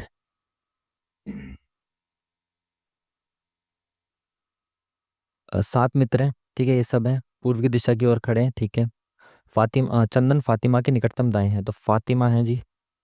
इनके निकटतम दाएं कौन है? इनके निकटतम दाएं हैं चंदन जी। ठीक है, फातिमा फलक के दाएं से चौथे स्थान पर है, चौथी है। फातिमा जो है फलक के दाएं से चौथे स्थान पर, तो 1 2 3 4, 1 2 3 4। तो यहाँ फलक होंगी, फलक के दाएं से चौथे, 1 2 3 4, चौथे स्थान पर आ गई फातिमा। ठीक है, मनोज अमन और बोनी दोनों के निकटतम पड़ोसी है। मनोज अमन यहाँ पे दिख रहे हैं क्या? नहीं।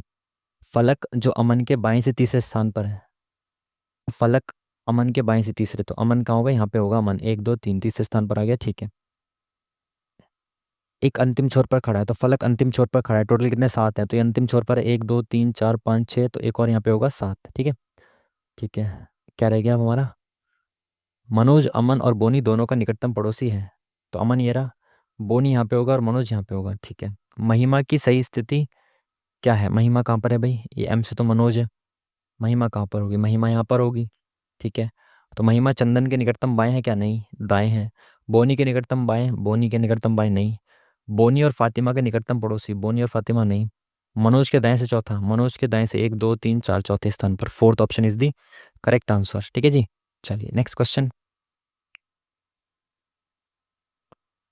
कौन सा तत्व दाएं छोर से 14वें तत्व के दाएं से 9वां तत्व है? जब आपसे ऐसे कहा जाए, बहुत ध्यान से सुनिए मेरी बात को, जब कहे कि दाएं से 14वें के दाएं से 9वां, तो माइनस कर दो। 14 में से 9 गया 5, तो आपको दाएं से 5वां देखना, बस 1 2 3 4 5, तो के इज द करेक्ट आंसर। ठीक है, जब इसमें सेम बोले कि 14वें के दाएं से 9वां, मतलब दाएं दाईं ओर से ही 14वां और उसके दाएं से 9वां, तो माइनस कर दो। 14 में से 9 गया 5, 5वें स्थान पे आपको बताना है, बस खत्म, इतना करा करो। ठीक है, डिटेल में मैंने पहले भी कई बार समझाया आपको।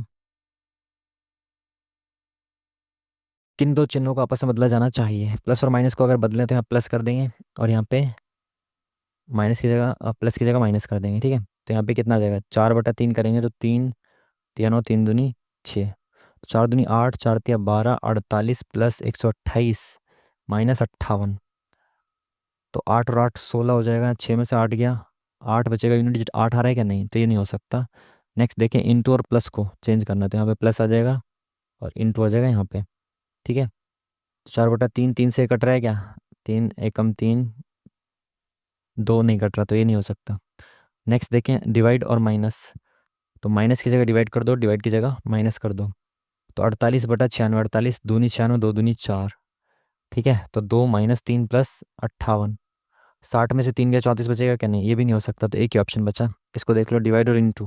यहाँ पे इंटू और यहाँ पे डिवाइड, तो 4 दूनी 8, 4 चौक 16, 48 माइनस 24 तिया 72 प्लस 58, तो कितना हो जाएगा ये?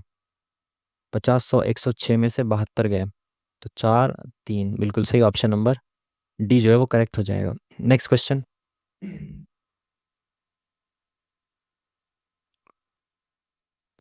एक कक्षा में सभी 32 विद्यार्थी उत्तर की ओर उन्मुख हैं, ठीक है, सीधी पंक्ति में, ठीक है। आनंद दाएं छोर से छठवें स्थान पर है, तो दाएं यहाँ से छठवें पर, सिक्स प्लेस पर कौन है? आनंद है, ठीक है। मीना बाएं छोर से यानी कि इधर से 14वें स्थान पर है, 14th प्लेस पर है कौन? मीना। टोटल कितने विद्यार्थी हैं? 32। आनंद और मीना के बीच कितने विद्यार्थी खड़े हैं? भाई टोटल 32 है, 14 और 6 कितने हो गए? 20 ये हो गए। अब बीच में कितने लोग खड़े होंगे? 12 खड़े होंगे, तभी तो टोटल 32 हो पाएंगे। तो इनके बीच में कितने लोग खड़े हैं? 12, ठीक है। Option number 1 is the correct answer, ठीक है जी। चलिए मैथ्स आ गया अब आपके सामने, मात्र आपके सामने मैथ्स के होंगे 15 क्वेश्चंस, ठीक है।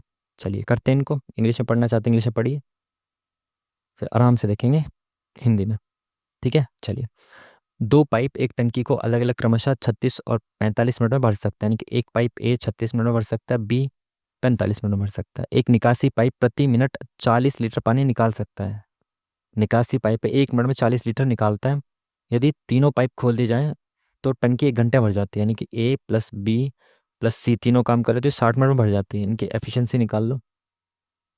सी निकासी पाइप है, यानी कि ये वाला जो है माइनस वाला पाइप है, ठीक है। 60, 6 दूनी 12, 120 कटेगा नहीं, 6 तिया 18, 180, 6 पंजे 30 और 5 तिया 15, 180 इज दी एलसीएम, तो ये 3 आ जाएगा यहाँ पे। 45 दूनी 90, 4 आ जाएगा, 36 पंजे, ठीक है। तो ए और बी मिलकर 9 काम करते हैं और तीनों मिलकर 3 काम करते हैं, तो यहाँ पे 9 काम हो रहा है, तो ये 6 काम बिगाड़ रहा होगा, जब भी तो तीनों मिलकर 3 काम कर रहे हैं, ठीक है। तो ये क्या कर रहा है? 6 काम बिगाड़ रहा है। 1 मिनट में कितना काम कर रहा है? ये माइनस का 6 काम कर रहा है 1 मिनट में। टोटल काम कितना है हमारे पास? 180। और इसने टोटल ही काम पूछा है, टंकी की धारियता पूछी है। देखो इसने ये भी बोला है कि 1 मिनट में 40 लीटर खाली करता है, तो हमारे हिसाब से तो 1 मिनट में ये 6 यूनिट खाली कर रहा है 1 मिनट में। तो इस -6 यूनिट की वैल्यू कितनी है? 40 है। तो 1 यूनिट की वैल्यू कितनी आ जाएगी? 40/6। और हमें निकालनी कितने यूनिट की वैल्यू है? टोटल धारिता हमने कितनी मानी? 180, तो इंटू 180। 1 यूनिट की वैल्यू निकाल ली, 180 यूनिट की वैल्यू निकालनी है, तो 6 तिया 18, 4 तिया 12, 1200, ऑप्शन नंबर 20 दी करेक्ट आंसर।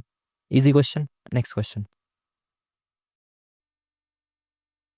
एक व्यक्ति सख्त आहार का पालन करता है और एक महीने में अपना भार 30 किलोग्राम से 72 किलोग्राम तक कम कर लेता है। तो भाई 80 से, सॉरी 30 बोल दिया क्या मैंने, एक महीने में अपना भार 80 किलोग्राम से 72 किलोग्राम तक कम कर लेता है। व्यक्ति का भार घटाने का प्रतिशत क्या है? तो 80 से 72 हो गया, तो पहले 80 था, अब 72 हो गया, तो 80 पर उसने कितना कम किया? 8 कम किया। तो 1/10, 1/10 होता है 10% के। ये भी कोई क्वेश्चन था क्या? ज़्यादा आसान है क्या? कुछ गलती तो नहीं कर दी हमने इसमें? सख्त आहार का पालन करता है, एक महीने में अपना भार 80 से 72 तक कम कर लेता है।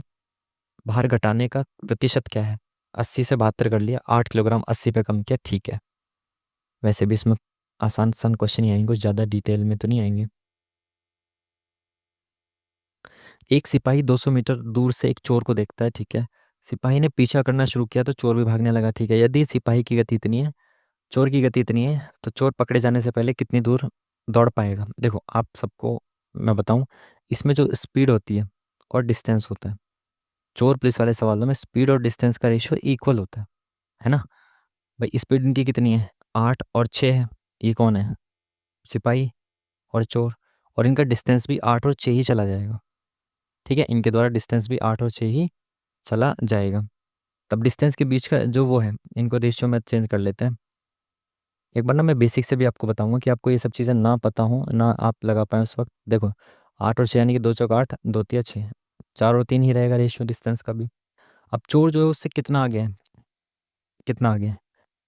200 मीटर आगे है, लेकिन ये तो चोर जो है वो 3 मिनट अगर चलता है तो पुलिस सिपाही जो है वो 4 मिनट चलती है। तो डिफरेंस कितने का? 1 यूनिट, यानी कि 1 यूनिट बराबर 200 के। तो ये कितना चलेगी? चार चार 4 दूनी 8, ये 800 चलेगा और ये 600 चलेगा, ठीक है। अब आपको ये देखना है कि चोर पकड़े जाने से पहले कितनी दूरी तय कर चुका है। तो पकड़े जाने से पहले कितनी दूरी तय कर चुका है वो? 600 तय कर चुका होगा। देखो मैं इसमें ना आपको बेसिक से बताता हूँ, मतलब एक कॉमन सेंस से करना बताता हूँ। देखो इसने ये बोला कि ये 8 किलोमीटर चल सकता है 1 घंटे में, और ये 6 किलोमीटर चल सकता है 1 घंटे में, ठीक है। 6 किलोमीटर चल सकता है 1 घंटे में, ठीक है। और ये 8 किलोमीटर चल सकता है। तो भाई 1 घंटे में इनके बीच का जो डिस्टेंस होगा वो कितना होगा? 2 किलोमीटर का होगा। भाई 1 घंटे में इनके बीच में 2 किलोमीटर का डिस्टेंस आ जाएगा। इनके बीच में डिस्टेंस कितने का है? सॉरी मैं क्या कह रहा हूँ, हाँ 1 घंटे में इनके बीच में कितना डिस्टेंस होगा? 2 किलोमीटर का होगा। तो अगर चोर 2 किलोमीटर आगे होता है ना, मान लो इनके बीच में 2 किलोमीटर का डिस्टेंस है और चोर आगे खड़ा है, पुलिस यहाँ से भाग रही है। तो 1 घंटे में ये 2 किलोमीटर डिस्टेंस कवर कर लेती पुलिस, और इसको 1 घंटे में पकड़ लेती, क्योंकि 1 घंटे में वो 6 किलोमीटर भाग पाता और पुलिस 8 किलोमीटर भाग लेती, तो ये डिस्टेंस को कवर कर लेती। तो 1 घंटे में पुलिस 2 किलोमीटर का डिस्टेंस कवर कर सकती है। और चोर पकड़ा कब जाएगा? जब पुलिस 200 मीटर का डिस्टेंस कवर कर लेगी। तो 1 घंटे में पुलिस 2 किलोमीटर का डिस्टेंस कवर करेगी, यानी कि 2000 मीटर का 1 घंटे में, यानी कि 60 मिनट में। तो पहली चीज़ तो ये देखो, आप 200 मीटर का डिस्टेंस आपको कवर कराना है, तो 200 मीटर का डिस्टेंस कितने उसमें कर लेगी? 6 मिनट में। यानी कि चोर जो है वो 6 मिनट में पकड़ा जाएगा। समझ पाए बात को? चोर और अ, पुलिस जो है, चोर और पुलिस के बीच में जो डिस्टेंस होगा, चोर और पुलिस के बीच में जो स्पीड का डिस्टेंस है वो 2 किलोमीटर का है, यानी कि पुलिस जो है वो 1 घंटे में 2 किलोमीटर उसके एक्स्ट्रा भागती है। बट चोर तो 200 मीटर आगे है, तो आपको 200 मीटर एक्स्ट्रा भागना है पुलिस को, तभी तो उसे पकड़ पाएगी। और पुलिस जो है वो 200 मीटर एक्स्ट्रा कितनी देर में भाग लेगी, कितनी देर में कवर कर लेगी, सॉरी, बीच का जो डिस्टेंस है 2 किलोमीटर का, उसको कितनी देर में कवर कर लेगी? 200 मीटर को वो 6 मिनट में कवर कर लेगी, यानी कि चोर 6 मिनट तक भागा होगा। चोर कितने मिनट तक भागा होगा? 6 मिनट तक भागा होगा। भाई 6 किलोमीटर की स्पीड है, यानी कि वो 6000 मीटर 1 घंटे में भाग सकता है। और टोटल उसको भागना कितना है? 6 मिनट में भागना। तो 10 से 10, 6 से 6, तो यानी 600 मीटर वो पहले ही भाग चुका होगा। मैंने बहुत डिटेल में बहुत छोटी सी बात को समझाने की कोशिश की है। आई होप कि आप समझ पाए होंगे। ठीक है, चलिए नेक्स्ट क्वेश्चन।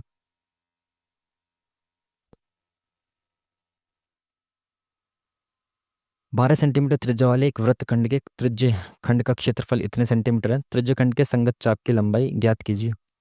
संगत चाप आपको पता है, देखो ये वृत्त होता है, ठीक है।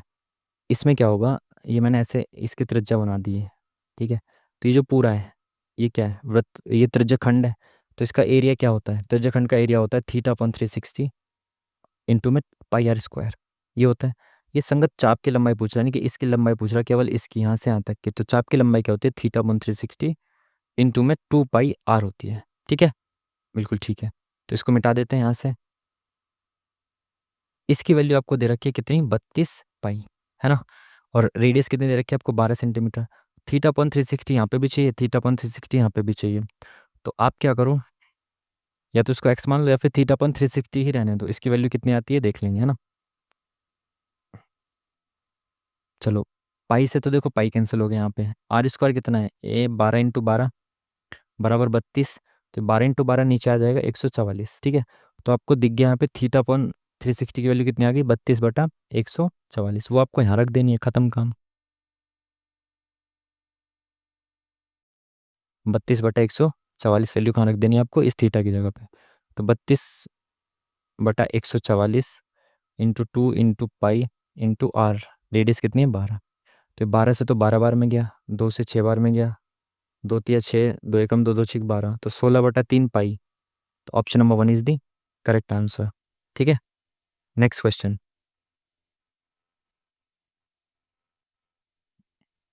एक शहर की जनसंख्या पहले वर्ष में 10% बढ़ी और दूसरे वर्ष में 10% घट गई।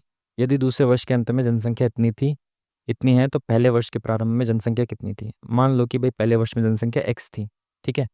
फिर वो पहले वर्ष के बाद कितनी बढ़ी, मतलब पहले वर्ष में कितनी बढ़ी? शुरुआत में इतनी थी, पहले वर्ष में बढ़ी कितनी गई? 10%। 10% बढ़ गई, यानी कि 110% हो गई, यानी कि वो अपना 11/10 हो गई, ठीक है। दूसरे वर्ष में क्या हो गया? वो 10% घट गई, यानी कि वो 90% बची, यानी कि अपना 9/10 हो गई। और एंड में वो बची कितनी? 99, 1 2 3 4 0, ठीक है। तो ये भाई इधर ले जाओ आप इसको, 2 0 इधर आ जाएंगे, यहाँ से ये, यहाँ से ये खत्म, ठीक है।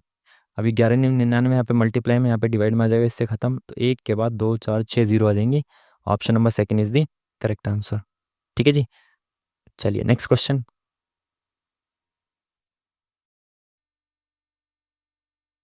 मोहन ने एक बैंक में 5,000 रुपये का निवेश किया, जो अर्धवार्षिक रूप से संयोजित 10% वार्षिक दर से चक्रवृद्धि ब्याज देता है। 2 वर्ष के बाद उसे कितना मिश्रधन प्राप्त होगा? निकटतम पूर्णांक तक बताना है, ये पॉइंट में आंसर होगा, बट इसको निकटतम तक आपको बताना है। ऑप्शन भी काफ़ी दूर दूर है, ठीक है। मोहन ने एक बैंक में 5,000 रुपये का निवेश किया। अर्धवार्षिक रूप से संयोजित होने वाले 10% वार्षिक रेट है, चक्रवृद्धि ब्याज से। 2 वर्ष का आपको बताना है कितना आप उसको इंटरेस्ट प्राप्त हो जाएगा, मिश्रधन आपको बताना है, ठीक है। देखो, पहली चीज़ आपको सबको पता होना चाहिए, बेसिक की चीज़ है कि 10% रेट है, 1 साल में मिलता है। लेकिन काउंट कैसे करना है उसको? अर्धवार्षिक, यानी कि 1 साल में 2 स्लॉट होंगे 6 6 महीने के। तो 2 साल में कितने स्लॉट हो जाएंगे? 4 स्लॉट हो जाएंगे 6 6 महीने के, है ना। तो टाइम आपने मान लेना है 4 साल एक तरह से, या 4 स्लॉट। ठीक है, रेट उसको 1 साल में 5% मिलता है, बट 6 महीने के हिसाब से ब्याज काउंट होगा, तो रेट कितना हो जाएगा? 5%। ठीक है। तो देखो, अब इसको आप बेसिक से भी कर सकते हो, बेफिजुल का ट्रिक। अगर फॉर्मूले से करना चाहते हो फॉर्मूले से कर दो, बेसिक से करना चाहते हो बेसिक से कर दो। ट्रिक वगैरह की ऐसे जिसमें आप ज़रूरत आपको है नहीं। ठीक है। क्या करो, सीधा आप लिख दो 5,000 रुपये। तो पहले साल तो भाई इसका 5% मिलेगा, तो कितना मिलेगा? 5×5 = 25, 250 मिलेगा। अगले साल 250 तो मिलेगा ही मिलेगा, प्लस 250 का 5% भी मिलेगा, है ना। 250 का 5% भी मिलेगा, तो ये कितना हो जाएगा? 25×5 = 125/10, 12.5 रुपये इसमें और मिल जाएंगे 250 पे। तो अप्रॉक्स में आंसर लाना है, तो आप क्या करो, 250 में 13 ही जोड़ दो डायरेक्ट, तो ये 263 रुपये दूसरे उसमें मिल जाएंगे, है ना। दूसरे वाले स्लॉट में मिल जाएंगे। थर्ड स्लॉट में देखो 263 तो इसको मिलेंगे मिलेंगे, प्लस इसका भी 5% और मिलेगा। ये तो चक्रवृद्धि ब्याज का सीन यही तो है। तो देखो ये कितना हो जाएगा? 5×3 = 15, 5×1 = 30 और 1 = 31, 5×10 = 13, तो 13.15 यानी कि 13 रुपये इसमें और मिल जाएंगे 263 रुपये पे। तो 3×3 = 6, 7, 276 रुपये इसको यहाँ पे मिल गए। ठीक है।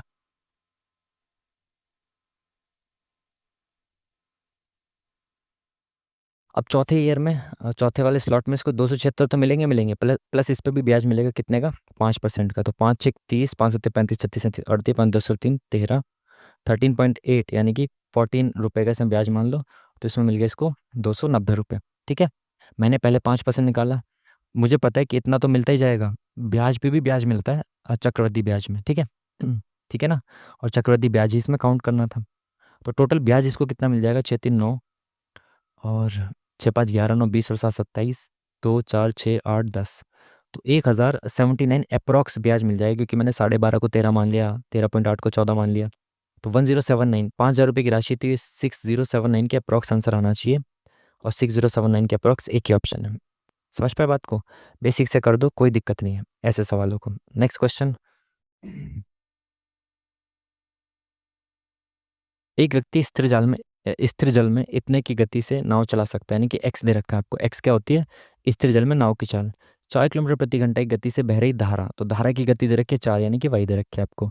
उस व्यक्ति को एक स्थान से उस व्यक्ति को एक स्थान तक नाव चलाने और प्रारंभिक बिंदु पर वापस आने में कुल 9 घंटे का समय लगता है। पहले वो ऐसे गया, देखो जाते वक्त अगर मान लो धारा चल रही थी इधर की साइड, तो जाते वक्त जाएगा वो अपस्ट्रीम, सॉरी डाउन स्ट्रीम, धारा के अनुकूल जाएगा, वापस आएगा धारा के प्रतिकूल, है ना। तो एक बार वो धारा के अनुकूल चलेगा, वापस आते वक्त वो धारा के प्रतिकूल चलेगा, ऐसे ही तो होगा। तो मान लो डिस्टेंस तो सेम ही रहेगा वो, है ना। एक बार वो ऐसे गया फिर वापस ऐसे आ गया, डिस्टेंस तो सेम ही है। तो एक डिस्टेंस को पहले हो गया x+y से, यानी कि 9 और 4 13 की स्पीड से गया, प्लस फिर वापस आते वक्त वो x-y से, यानी कि d/5, 9 में से 4 गया 5, और कुल मिला के इसको 9 घंटे लग गए। तो कितना हो गया? 5D, और ये 13 18D, अपॉन में 13×5 = 65 बराबर 9। तो ये 65 इधर चला गया इंटू में, और अपॉन में ये 18 आ गया यहाँ पे, तो केवल डी बचा यहाँ पे। ठीक है। तो कितना हो जाएगा? 9 × 1 = 9, 9×2 = 18, 2×3 = 6, 2×4 = 2, 5 × 10, 32.5। Option number 1 is the correct answer. Distance ही पूछा है ना। ठीक है। Next question. एक व्यापारी अपने माल पर क्रय मूल्य से 40% अधिक मूल्यांकित करता है, वह उन्हें 20% की छूट पर बेचता है। उसका हानि या लाभ प्रतिशत क्या होगा? देखो मैंने मान लिया कि कोई चीज़ मेरे पास 100 रुपये की थी, क्रय मूल्य उसका 100 रुपये था। ठीक है। मैंने 40% अधिक मूल्यांकित किया, यानी कि 40% बढ़ा के 140 रुपये अंकित किया इस पे, और फिर उसके बाद मैंने 20% की छूट दी, तो 10% कितना हो गया? 14, 20% हो गया 28, तो मैंने छूट कितने की दे दी? 28 रुपये की दे दी। तो वो फाइनली एट द एंड 112 रुपये की पड़ी। तो मैंने 112 रुपये की बेची 100 रुपये की चीज़। तो परसेंटेज का मतलब ये होता है कि कोई चीज़ 100 रुपये पे कितना बढ़ या कम रही है ना। परसेंटेज का मतलब ये होता है कोई चीज़ 100 रुपये पे कितना बढ़ रही है या कितना कम हो रही है। तो 100 रुपये की चीज़ 112 में बिकी, यानी कि 100 रुपये पे कितने रुपए का लाभ हुआ मुझे? 12 रुपये का। तो 12% का लाभ इसमें हो जाएगा। ठीक है। Next question. दो संख्याओं का लघुत्तम समापवर्तक एलसीएम इतना है, महत्तम समापवर्तक यानी कि एचसीएफ इतना है, एक संख्या इतनी है, दूसरी संख्या बतानी है। बहुत आसान क्वेश्चन, आप सबको पता होनी चाहिए प्रॉपर्टी। एलसीएम इंटू एचसीएफ बराबर होता है आपका दोनों संख्याओं का मल्टीप्लीकेशन। एलसीएम कितना है? 840। महत्तम समापवर्तक कितना है? 7। एक संख्या कितनी है? 56। दूसरी संख्या आपको बतानी है, 56 मल्टीप्लाई में यहाँ पे लिया उसको ऐसे।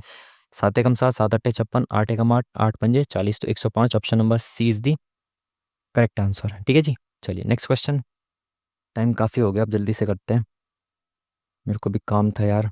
एक पूल की लंबाई इतनी, चौड़ाई इतनी, गहराई इतनी है, 2.5 मीटर की गहराई तक पानी भरा हुआ है, तो पूल में पानी की मात्रा बतानी। देखो गहराई उसकी है कितनी, 3 मीटर की है, बट पानी भरा हुआ है 2.5 मीटर तक की बस। तो भाई जो पूल होगा ऐसे करके, उसमें पूरा पानी भरा होगा ऐसे करके, तो पानी की मात्रा ही तो बतानी है आपको, यानी कि पानी की मात्रा का मतलब क्या, वॉल्यूम बताना है आपको, आयतन बताना है उसका। बट जो ऊंचाई है, ऊंचाई कितनी रखनी है आपको, 2.5 मीटर तक की रखनी है बस।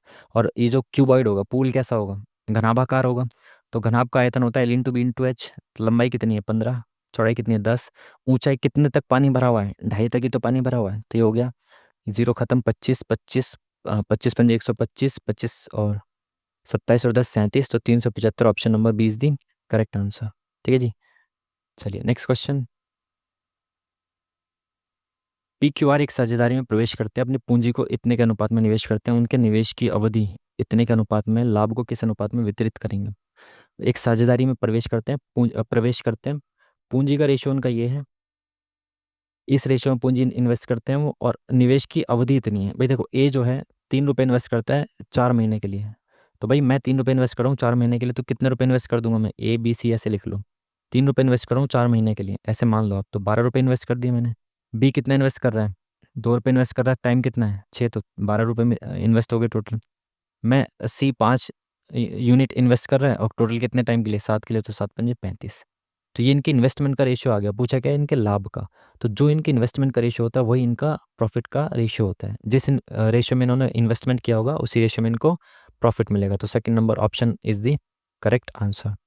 नेक्स्ट क्वेश्चन, सिंप्लीफिकेशन का क्वेश्चन। सबसे पहले आपको क्या करना होता है, ब्रैकेट सॉल्व करना होता है, तो सॉल्व करो, 11 में से 2 गया 9, 3 तिया 9, 3 आ गया। तो देखो 3 + 3 × 3, तो मल्टीप्लाई कर दो पहले, 3 तिया 9 माइनस 3 दूनी 6। ठीक है, तो 9 और 3 12 में से 6 गया 6, ऑप्शन नंबर 20 दी करेक्ट आंसर।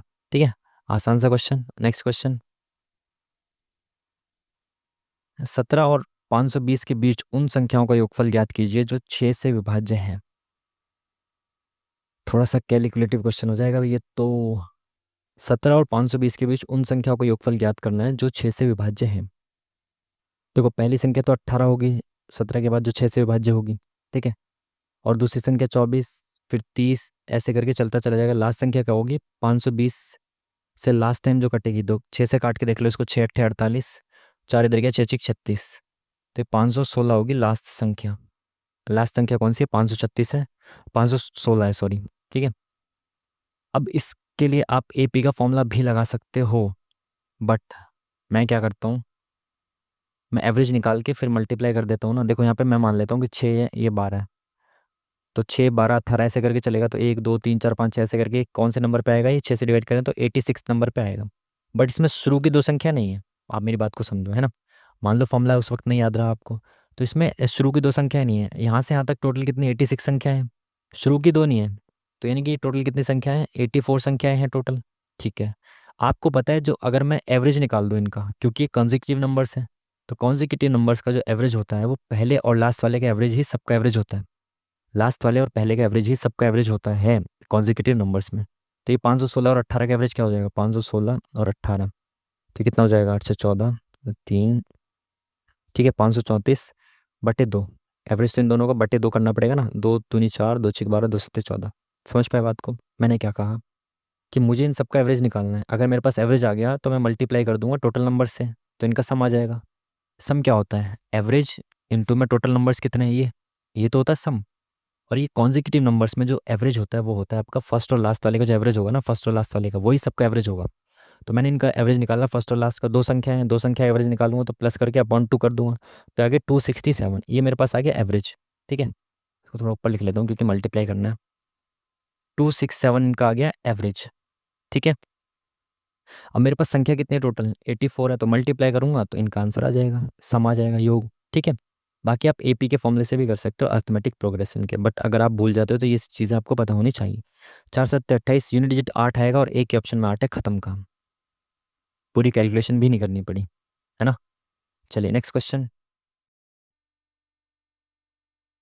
इतने रुपए की राशि को ए बी सी में इस प्रकार विभाजित किया जाता है कि ए के हिस्से तथा बी और सी के संयुक्त हिस्से का अनुपात इतना है। तो ए रेशियो बी प्लस सी कितना है, 5:9 है, ठीक है।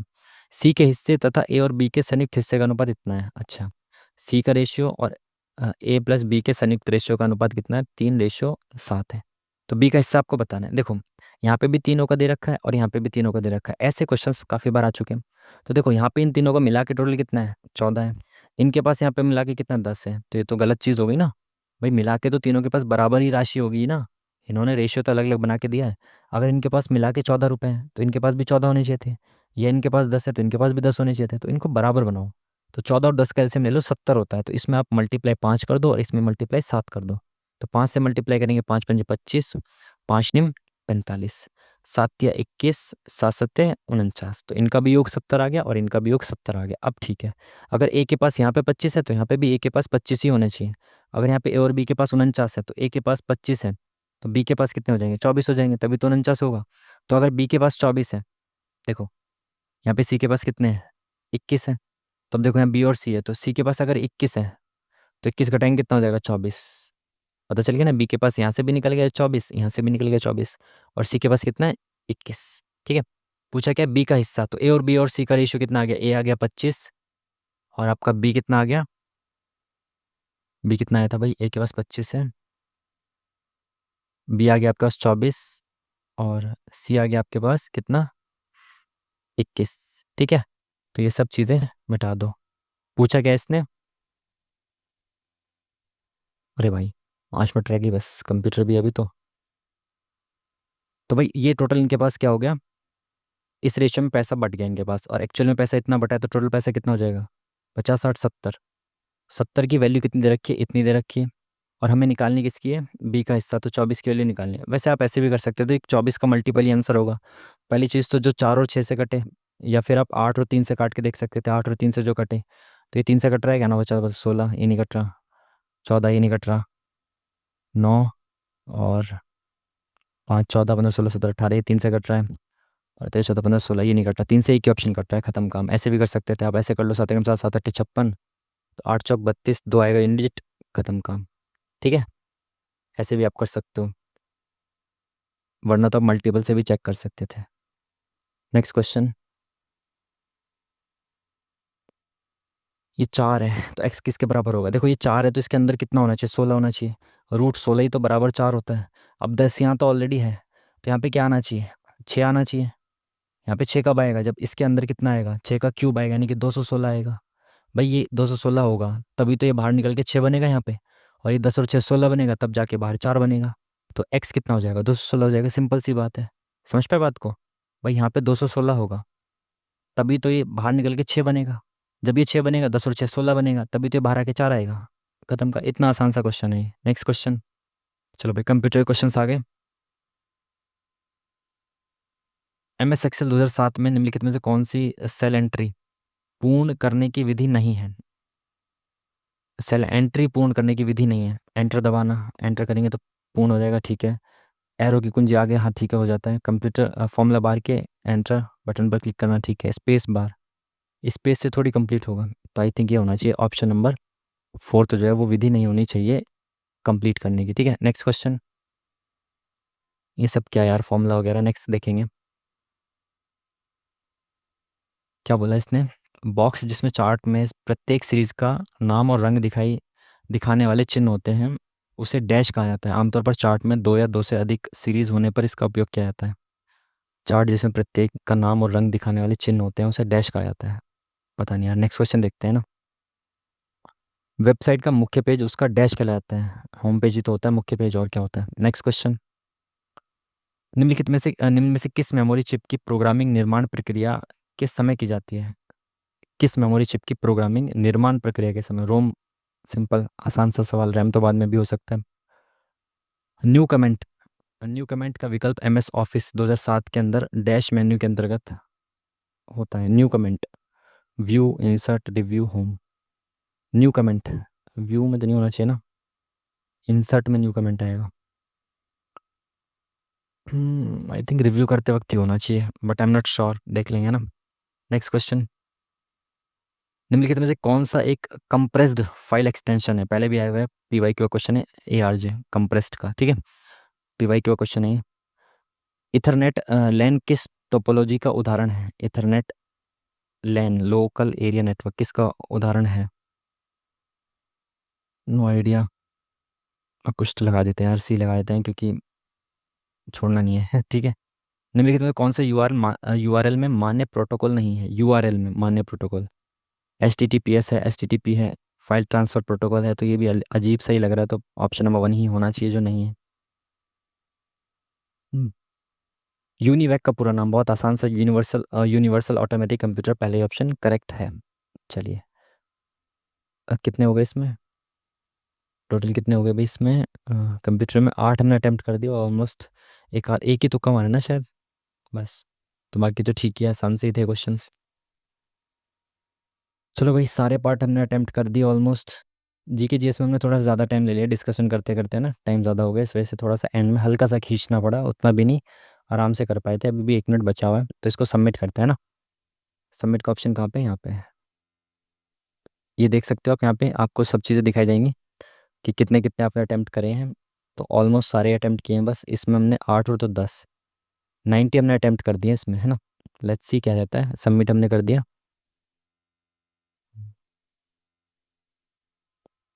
तो भाई 90 हमने अटैम्प्ट करे थे, उसमें से हमारे 7 गलत हैं और 83 हमारे करेक्ट हुए हैं। तो अच्छा है, ठीक है, बढ़िया है। तो 81 पॉइंट समथिंग हमारा स्कोर रहा है। ठीक है, बढ़िया, सेटिस्फैक्ट्री स्कोर है। अच्छा है। जीके जीएस में आई थिंक गलत हुए होंगे, जो भी गलत हुए। ये कंप्यूटर में तो शायद नहीं ही हुए होंगे गलत, क्योंकि हमने ऑलमोस्ट जो आते थे, एक आध दो हो सकते हैं, जो आते थे वही हमने अटैम्प्ट करे, 2 3 थे जो नहीं आते थे। ठीक है। जीके जीएस में हमारे गलत होने की संभावना है, क्योंकि वहाँ पे हमने तुक्के वगैरह मारे थे। आई थिंक रीजनिंग मैथ्स में तो शायद ही गलत होंगे। बाकी जो भी क्वेश्चन इसके हमने गलत किए हैं वो, प्लस जो हमने स्किप किए हैं वो, जब भी इसकी जो डिटेल एनालिसिस आ जाएगा, डिटेल रिजल्ट आ जाएगा 9:30 बजे 5 यानी कल को, तो मैं डिटेल एनालिसिस आने के बाद तुरंत क्या करूँगा, जो भी रॉन्ग और जो भी स्किप्ड क्वेश्चन है उनके सही आंसर्स मैं आपको कमेंट बॉक्स में पिन कर दूंगा। तो वहाँ पर आप इसके आंसर्स चेक कर लेना, ठीक है जी। तो चलिए फिर, ये था आज का मॉक टेस्ट। मिलते हैं आपसे नेक्स्ट वीडियो में, तब तक के लिए थैंक यू वेरी मच। नमस्कार।